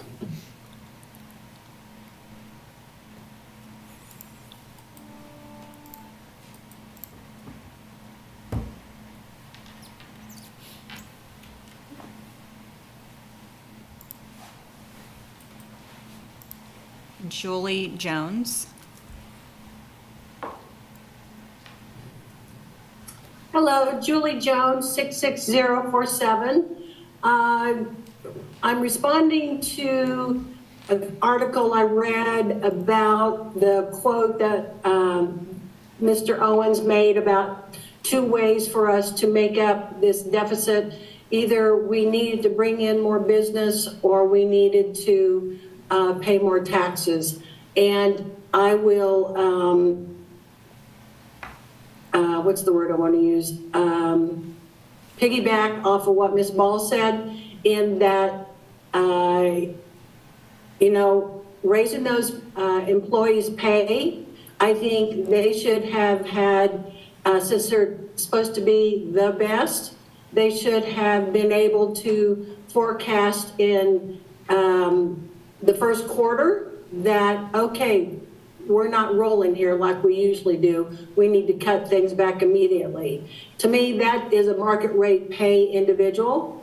I think the unhoused program is taking us down the sewer, and the numbers are not fitting with the rate of placing those people in housing. And in fact, that last article that came out in Lawrence Journal World stating that there was 700 here versus the last meeting I sat in on, they said there was 441.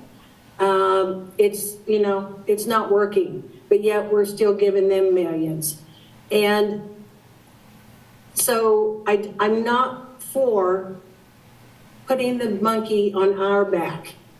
You guys figured out there with your budget and your market rate pay people, because they're supposed to be the best of the best. So you figure it out and stop putting it back on our backs, because you are running people out of town. Those people carrying you right now are selling their houses and leaving, and I don't see any new business coming in. And I don't know why, because you've got market rate people that's supposed to know how to do that. Thank you. Thank you, Julie.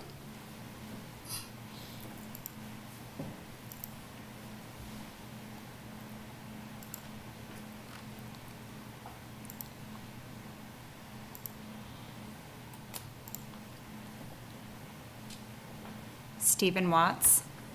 Hi, thank you. Is this functioning correctly, please? Yes, sir. I want to let you know about the trash viewpoint that we've been subjected to by the media market rate paid specialist who had us looking at some idiotic.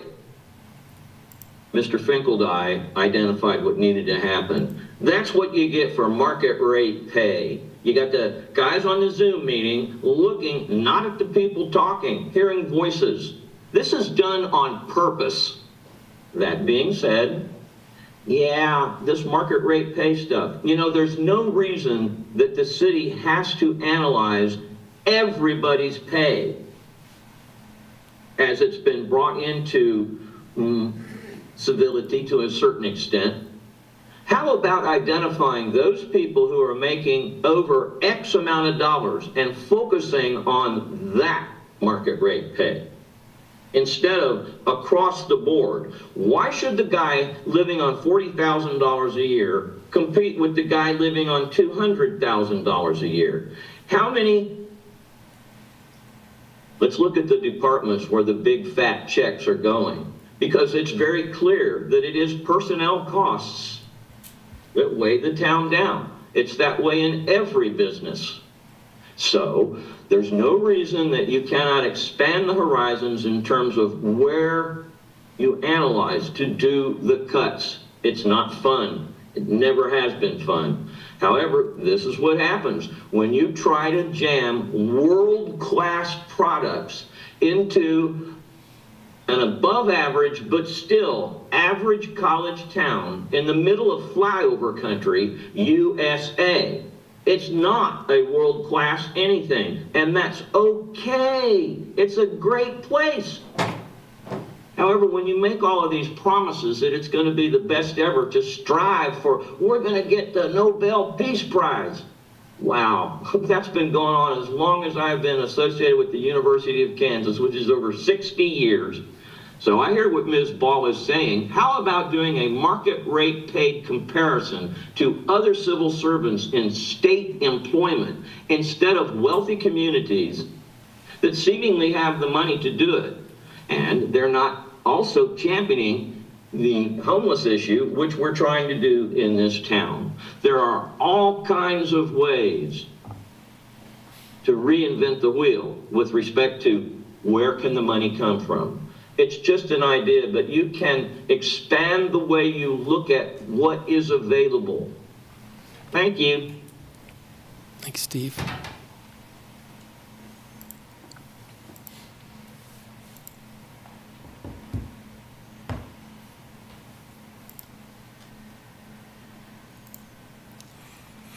Linda Winemaster.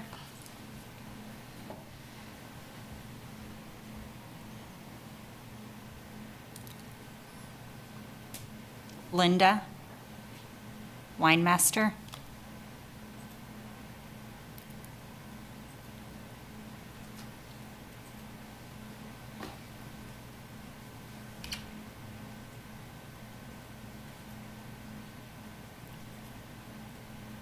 Linda, you can. Oh, okay, I found the unmute button, sorry. That's all right. Hi, I'm just calling because it appears with this city that if you're a law-abiding, tax-paying citizen that doesn't really require a lot of services in the city, you are just pounded on by this city. We have the homeless mess, we have illegals. I have stopped shopping completely downtown, and I love to shop. I have been followed. I have been harassed relentlessly. I have finally, with my husband's backing, he rode with me one time and he saw 3 illegals following me. And he said, "You're done shopping in Lawrence." So what's the motivation to live here? We've lived in big cities. We've lived in Fort Lauderdale and Dallas and Denver. We moved away from those places because of the stuff you're trying to implement and shove down our throats in Lawrence. We liked the idea of this small town. We liked the idea of the laid-back college town, kind of the hippie town when we first moved here 26 years ago. But you have ruined all that with your big ideas of forcing stuff that nobody I know wants. This homeless thing has got to stop. We need to back up. We need to follow state law. We need to follow our own city ordinances of no camping. This is outrageous. So we need to get back to the basics and stop with your pipe dreams of I don't know what. As Stephen before said, we are a small town. That's what attracted us to Lawrence. Thank you. Thank you, Linda.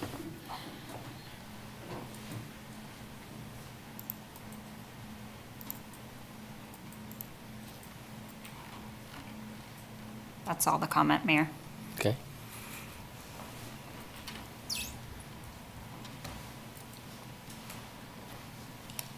All right, so that will end our public comment on the only regular agenda item we have. I guess we'll move on to the work session item, which is to provide feedback and direction for development of a new county-city emergency medical services agreement.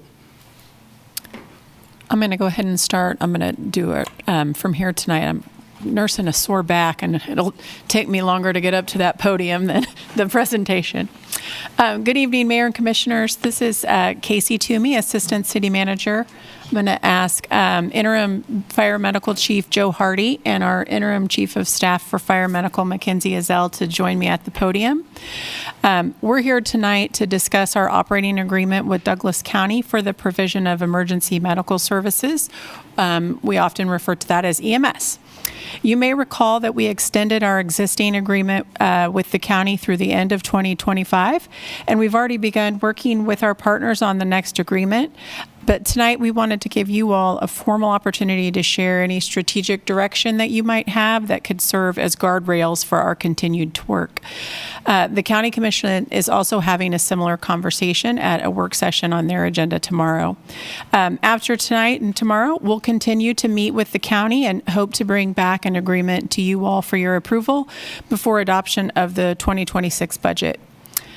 Before I turn the microphone over, I do want to just point out that from our perspective, our partnership to provide EMS countywide is serving our city and county residents well and should continue. Significant work was done with the last rewrite of the agreement, including establishment of a governance committee and an MOU that guides the administration of our agreement. Both of these items have really improved administration of the agreement and provide regular opportunities for us to discuss and resolve operational issues as they arise. So tonight might be an opportunity just for you all to confirm what you think is going well, ask questions, and discuss areas where you'd like to see further refinement in our next agreement. So, Chief, if you're ready, I'll go ahead and turn it over to you. Thank you. That's very good. Good evening. My name is Joe Hardy. I'm our acting fire chief with LDCFM. Thanks for having us. See you, Joe. I'll begin by going to the first slide. What I'd like to do is give a little history behind where we came from and where we're going. So back in 1996, the idea came we would have a merger. And so the City of Lawrence Fire Department and the Douglas County Ambulance Service combined. And that's in 1997. So I know you're doing your math. You're thinking that was way back when. Well, that was when I came on the department. So don't say anything out too loud right now, saying it's a long time ago. So in the merger, we had a new emblem. We had a new department. We did fire medical together. And, just like any relationship, we learn a lot. We brought two departments. We brought strengths from both departments, and we we combined two entities that were doing great jobs, and we were learning. And so from that time on, you got both fire medical, and so we were improving our standards of protection for both the city and the county. So that's something I've been proud of to work for and to see where we are today. And so I really want to talk about the strength of what we have is that relationship that we've had. And so I really want to see this encourage us to keep looking forward and improving and building off of where we come from. And so in 2007, we had a emblem change to Lawrence Douglas County Fire Medical. And something I want to focus in on here, Lawrence is a little bigger than Douglas County. And so, something that we kind of improved over the years is to include both the city and the county. And so in 2023, we had an emblem change. And so we included both entities. And so that's something that we've been proud of as well. Over the time frame, you see on the slides, you see the memorandum of understanding, the cooperation agreement. Those have changed. And so what I really want to say is the focus has been a change from when we started until we readdressed it in 2021. And then we did an extension in 2023 to get to where we are now. And so that's something the further slides are going to kind of push towards what we want to look at, maybe not swinging so far and so short. Maybe we can find somewhere in the middle. So thank you. I'll hand the presentation over to Mackenzie. Thanks, Joe. Hello. All right. So like Chief Hardy said, today is going to be a pretty quick presentation. We're not going to have a lot to give you during the presentation. We are looking for your questions, your direction from these questions that we'll ask later on. To kick us off, as you know, we're doing a lot with LDCFM. We're talking about station expansions. We're looking at our programs, our service levels, all the things. With that, the EMS agreement from 2021 had a one-year extension from 2024 to 2025, or 25 to 26. So this next year is a big year as it pertains to the EMS agreement. So just looking at our response times and our capabilities, our incident count increasing, all the things that you can find in our document, the Community Risk Assessment Standards of Cover, which is on our website, we want to dive into for conversation, but then also for follow-up by the Governance Committee. So the three things that we're really going to be talking about today are the service scope, the operational model, and the terms of agreement and financial considerations. So for service scope, I'm going to have all these questions at the very end as well on one slide that you guys can read through. Should LDCFM continue to operate under the current model? Should the City of Lawrence and Douglas County continue to partner to provide LDCFM? We have lots of different strategic plans and alignment between those plans. We want to make sure with this next agreement that everything is supported through the direction from both city and the county commissions, and then also through our documents going forward, and then the agreements as well. Operational model. Should LDCFM continue to provide the same service programs? What are the acceptable service levels? So the service programs are things like fire suppression, our EMS, tech rescue, hazmat, and then also the service programs that you'll see in the Balancing Act that are articulated with or are supported by the different components of those programs so that we can see what service level is optimal from the city and from the county as well. And then we have two of our service programs, the matrices up on the board. So this is EMS.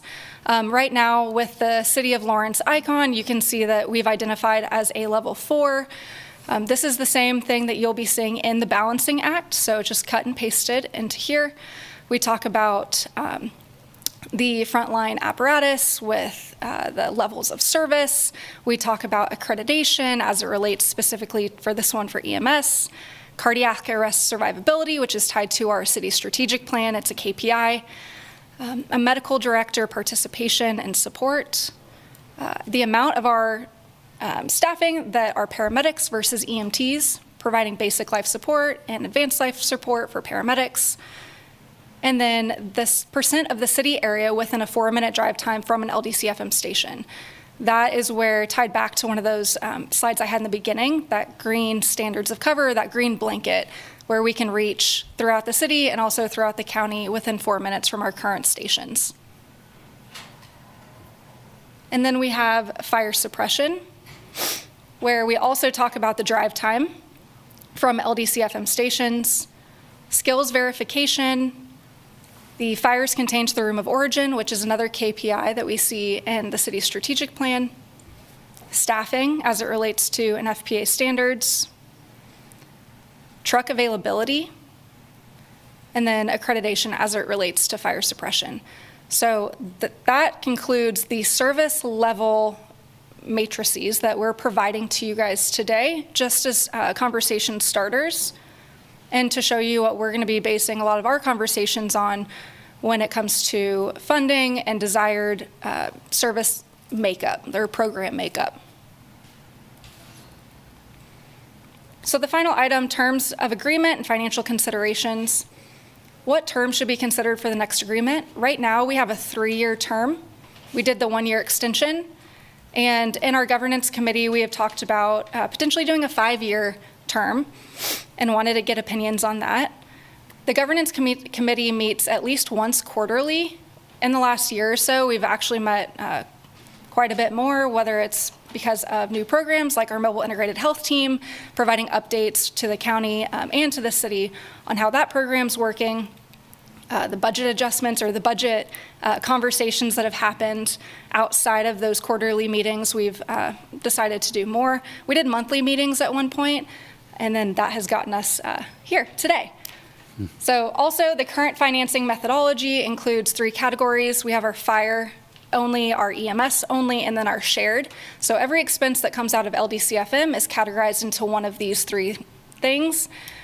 Our shared services right now, per the EMS contract or per the EMS agreement, is 36% of the shared expenses is billed to Douglas County, and 64% of those expenses are billed to the city of Lawrence. So the city of Lawrence actually, with the agreement, is the umbrella entity. So it takes 100% of the expense, and then it bills and gets revenue for that 36% from Douglas County. For the fire only, that is 100% City of Lawrence expense. Basically, how we refer to this is if we were only a fire department and we only did fire services, these are those expenses. Fire hose is a big one. Investigations like fire prevention, fire investigations goes into this bucket. EMS only is if we were only an EMS department, what expenses do we have? That would include medical supplies, and we have like a logistics technician, things that are only supporting the EMS functions of the department. So most of our expenses are actually in the shared, which get that 36-64 split. I said this is how we do our expensing. It's also how we do our budgeting. So we are interested in knowing if there are any concerns or questions with this methodology from the commission. And that concludes my new question. So this is back to all the questions put onto one slide, and we are very interested in hearing discussion, questions from you guys, and then direction. Well, thank you. Any other presentation before I ask for the input? Okay, great, thank you. So I think I'll start online. Commissioners, anyone want to start? Oh, they did. You didn't tell me. Sorry. Well, then we can just rock and roll. Well, then I'll just keep it in the room then, please. I don't know if anything jumped out at you, but I'd like any feedback since we're more accustomed to this agreement and probably have a lot more understanding of it. I can jump in. I think high level, I like our model, obviously. I think we should be combined. I think we have efficiencies being combined. I think that's certainly something we want to continue to partner with Douglas County on. Jumping to the bottom, I would say we took a big step forward with this agreement in defining the fire only, the EMS only, the shared services. We used a consultant to help us do that. I don't see wanting to change the basis of that agreement. I think it's only been in effect a couple of years. I think it seems to have worked, and I don't think we want to start from scratch on that by any stretch. So, I think, where, to me, the question comes is, I think we created the model based upon how we've historically done things, and we're about to enter a time in which things are going to change. Maybe both sides. I mean, I think we need to be and will be talking about expansion, and how does this agreement give us flexibility to talk about expansion? How do we work with the county on expansion? The flip side is, we could be talking about reductions in service levels, and we could be talking about how that's affected, and how do we have those discussions with our partners. I mean, we had, a little bit of this come up last year, and I don't think we have a great way to work with our county partners. I mean, and have that discussion, and I guess I think we have to figure that out. I mean, an example could be, the county might want to expand EMS, out into the county. They might want more, and does this model allow for that? And if we see some cuts either somewhere, how do we have that interaction? And does that then allow for do we have a model that changes the shared services cost? And how do we account for that? Or do we have a model that's, static for 5 years? And so I guess that's where I want to see some conversation. I could see level of service changes from us or the county. I could see serious discussion about expansion and how level of service combines with those. And I guess the last part of that would be, when we're talking about the construction of buildings, is that covered by this, or is that different somehow? Is that a shared service that's paid $64.30, or is that a different question? And then, obviously, if, for example, just a hypothetical, that if the county wanted a new EMS-only station, is that something we consider, and how does that factor in? So I guess I think it's that, again, I like the agreement. I think we've made a lot of ground with it. I clearly think we need to cooperate.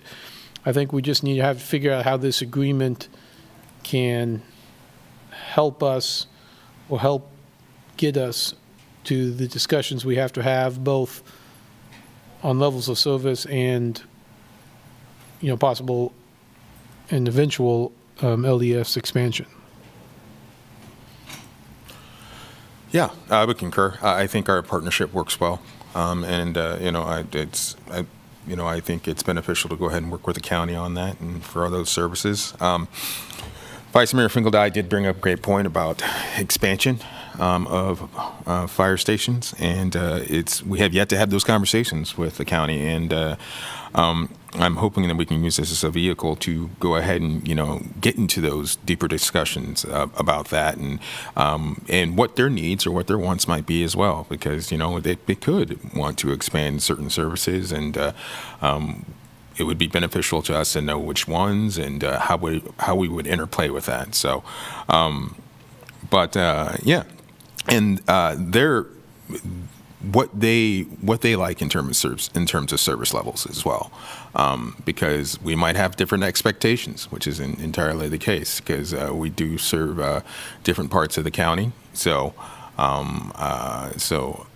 but yeah, I feel like I'm reading a partial book on this. I'd like a little bit more information before I can actually sit down and make a little bit better decision. But I'm looking forward to those conversations. Sure. Appreciate the comments. We're going to present tomorrow at the county, and so our goal is going to be to hopefully be that person in the middle that can help facilitate that conversation, and hopefully get those questions answered. And we've documented those here as well. So yeah, I look forward to seeing what we can do. Yeah. Yeah, thank you. I think the EMS-centric conversations need to be stepped up as much as possible based on the level of service and the amount of calls that were, that the increase, that they account for in the increase. And so for me, I am comfortable with the model. I think we want to continue to partner with them. I think, we want to continue at a minimum to provide the same level of service based on the costs and the ability to manage those things. And I believe some of the downfalls we have, we really can't overcome based on the fire level models of service, because we just don't have an extra truck sitting around. We don't have, extra men, we don't have the training, whatever those things were deficient in. We can achieve some of them, but probably not all of them. But perhaps we can offer a better level of service via our EMS services. And again, I think we pointed out infrastructure may be the answer, but we can't do that without a partner right now because of our finances. So the county may be a great partner to help us with some of those goals from an infrastructure standpoint, especially as we expand outside of our current footprint. But I think the term of the agreement, again, depending on how we grow and what annexation things occur, I think as long as the costs are covered and everyone's comfortable, the longer the better is always, in my opinion. As long as we're planning for growth and planning for those things, then a longer term agreement is better for all of us because it's less conversation and more action for us all doing and serving. So that's kind of where I'm at. I did want to add, just with the reading half the book or getting half of the book, completely understandable. In our governance conversations, we were looking at the year ahead and started to identify some of these big policy questions where we wanted to make sure we weren't assuming that everyone liked how everything was. And so if there was something big where a commission said, something's wrong from my perspective, we need to change directions completely, we need to get a third party, and these big conversations that needed to happen, we wanted to make sure that we weren't missing those or not making space for some of those to come up. I appreciate that. And granted, there's only 3 of us, so I am speaking for myself in this. And I would assume that the folks here are speaking for themselves on this. Yeah, we have some information. But this is for us to educate ourselves and to talk. I think that's really you want to hear from us. That's what I heard at the beginning of the conversation. But I think you've gotten most of what you needed, I hope, for tonight, and look forward to you sharing your vision with the county as well, and hopefully manifesting some of these changes and, getting a more stable and better service for us all. So, thank you. Perfect. So next steps, we're going to take this information, we're going to go to the county, have the same conversation. There's just probably going to be a little bit more informational with the 2 new commissioners. They were provided the same documents that you all have been provided, just about who LDCFM is, our standards of cover, our annual report, some accreditation documents. So we're going to have the same conversation, get their feedback. As a governance group, we're going to go back, or the governance committee go back, discuss it, and then report back to you. So this is just the beginning of all of these fun conversations. Great. Good deal. Thank you. Thank you very much, Mackenzie. Thanks again, Joe. Anything else? No. Okay. Do I need to have a public comment on this item? Yes.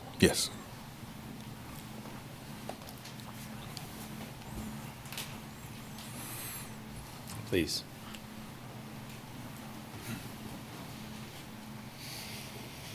Eric Hyde, Polar Lofts, that's where I live.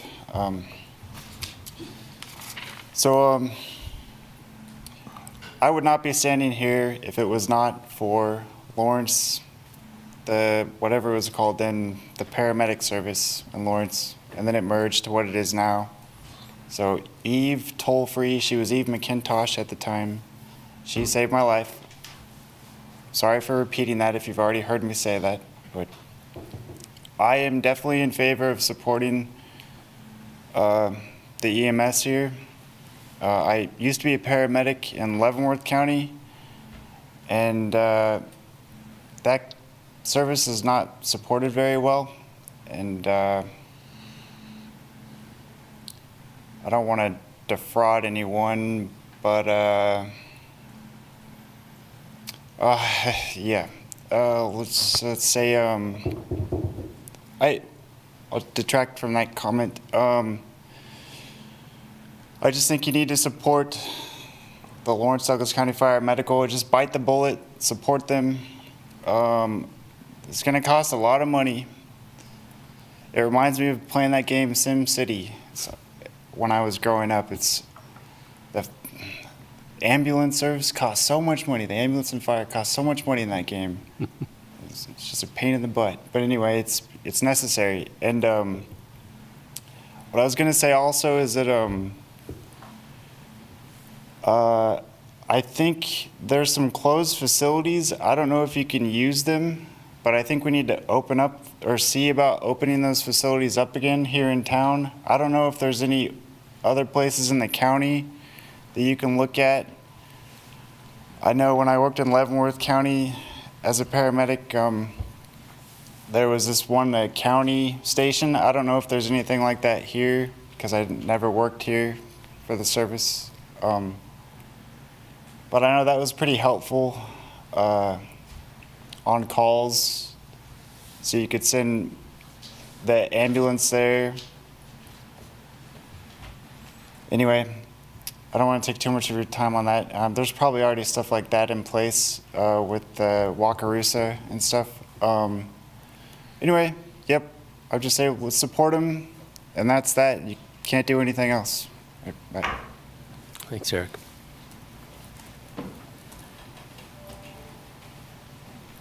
I've never, is this thing on?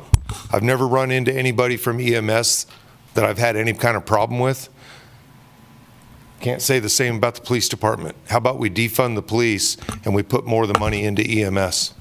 Haven't ran into a cop that I did not have a problem.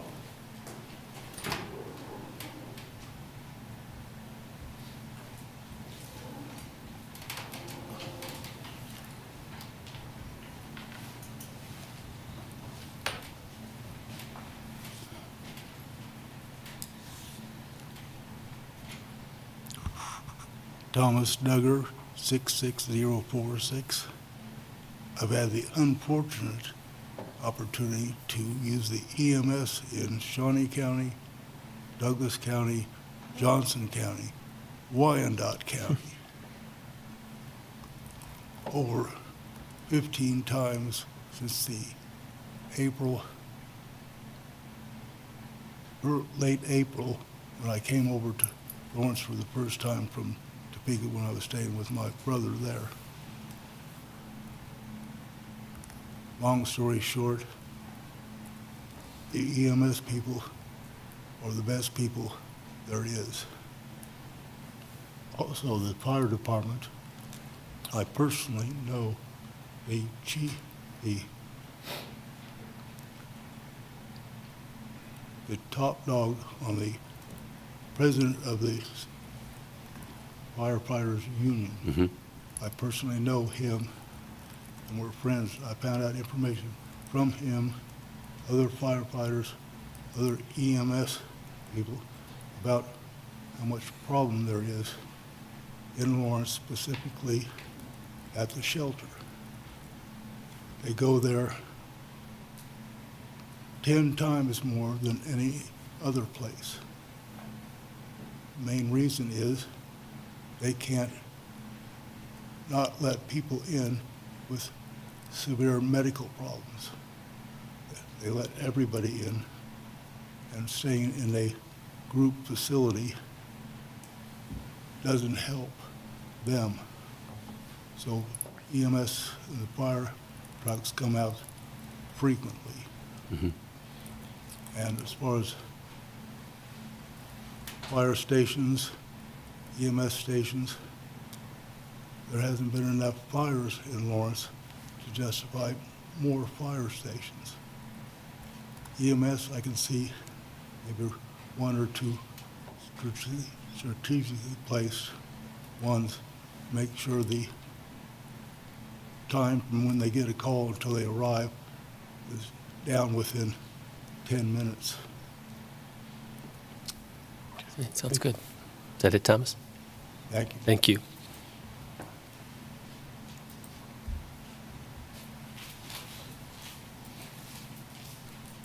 I think that wraps up the room.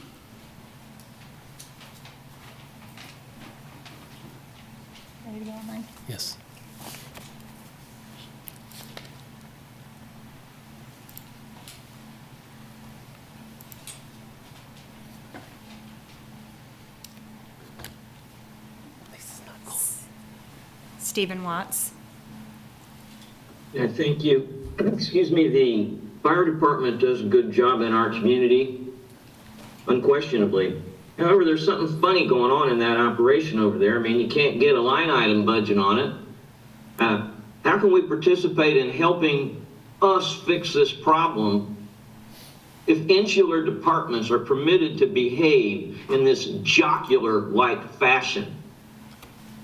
You know, we lost the last police or the last fire chief, and yet he's already working as an assistant fire chief in Fairfield, California.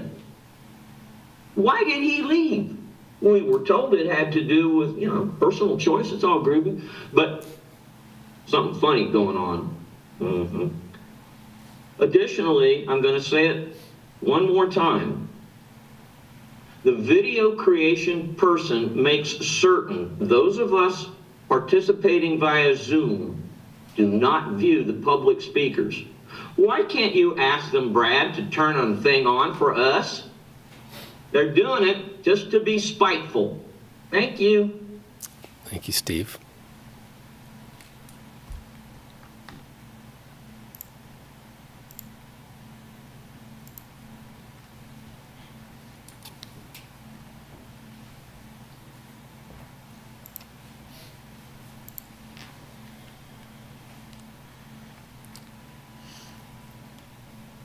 Melinda Ball.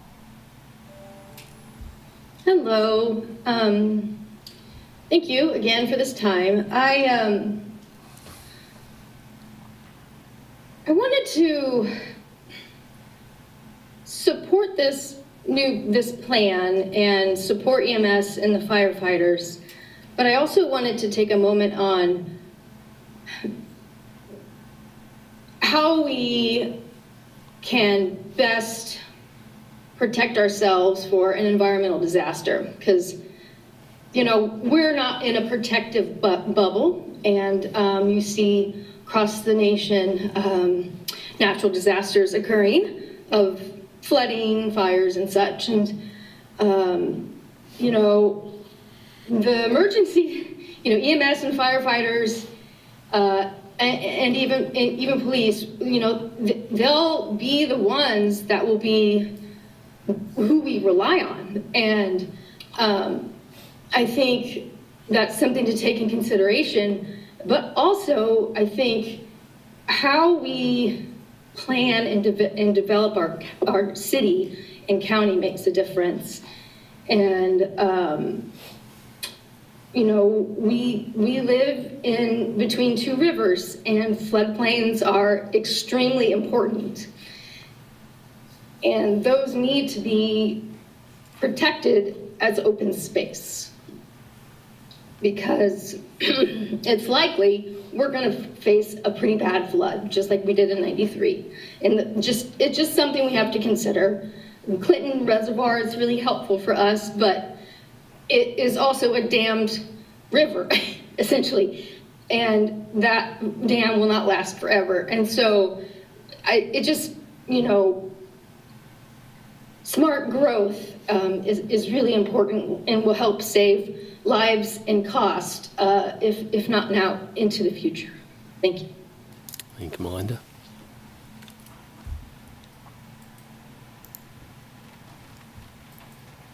That's all the comment online. Very good. Okay, that'll end our work session item and move on to commission items. Does anyone from the commission have anything to discuss or bring up? Of us three? Yes, it's a very small commission, like the county. Used to be. Hey, until now. Okay, no, I don't have anything. Anything to talk about from the future agenda items? Anything to be moved or moved up?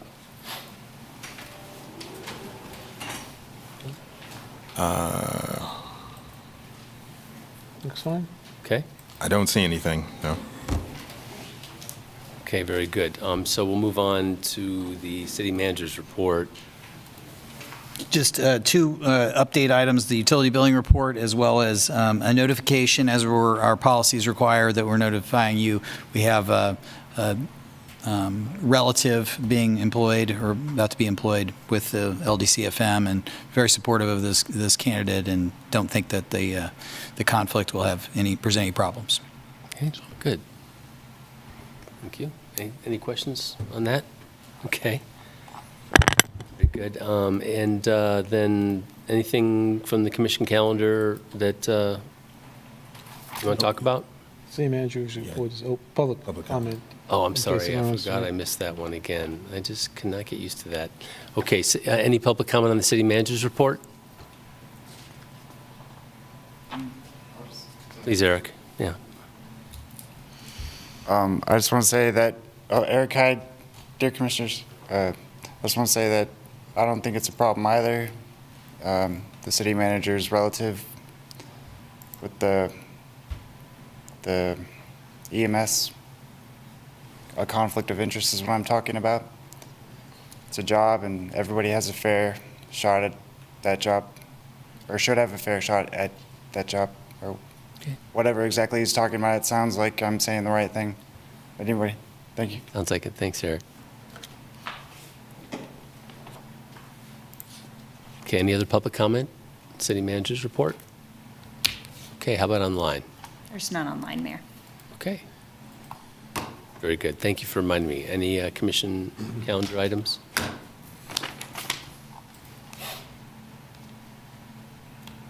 Okay. Nope. Don't see any. Nope. Very good. All right. I think at this point in time, we're going to end our live broadcast and give anyone time to leave the room who needs to before we open it up for public comment.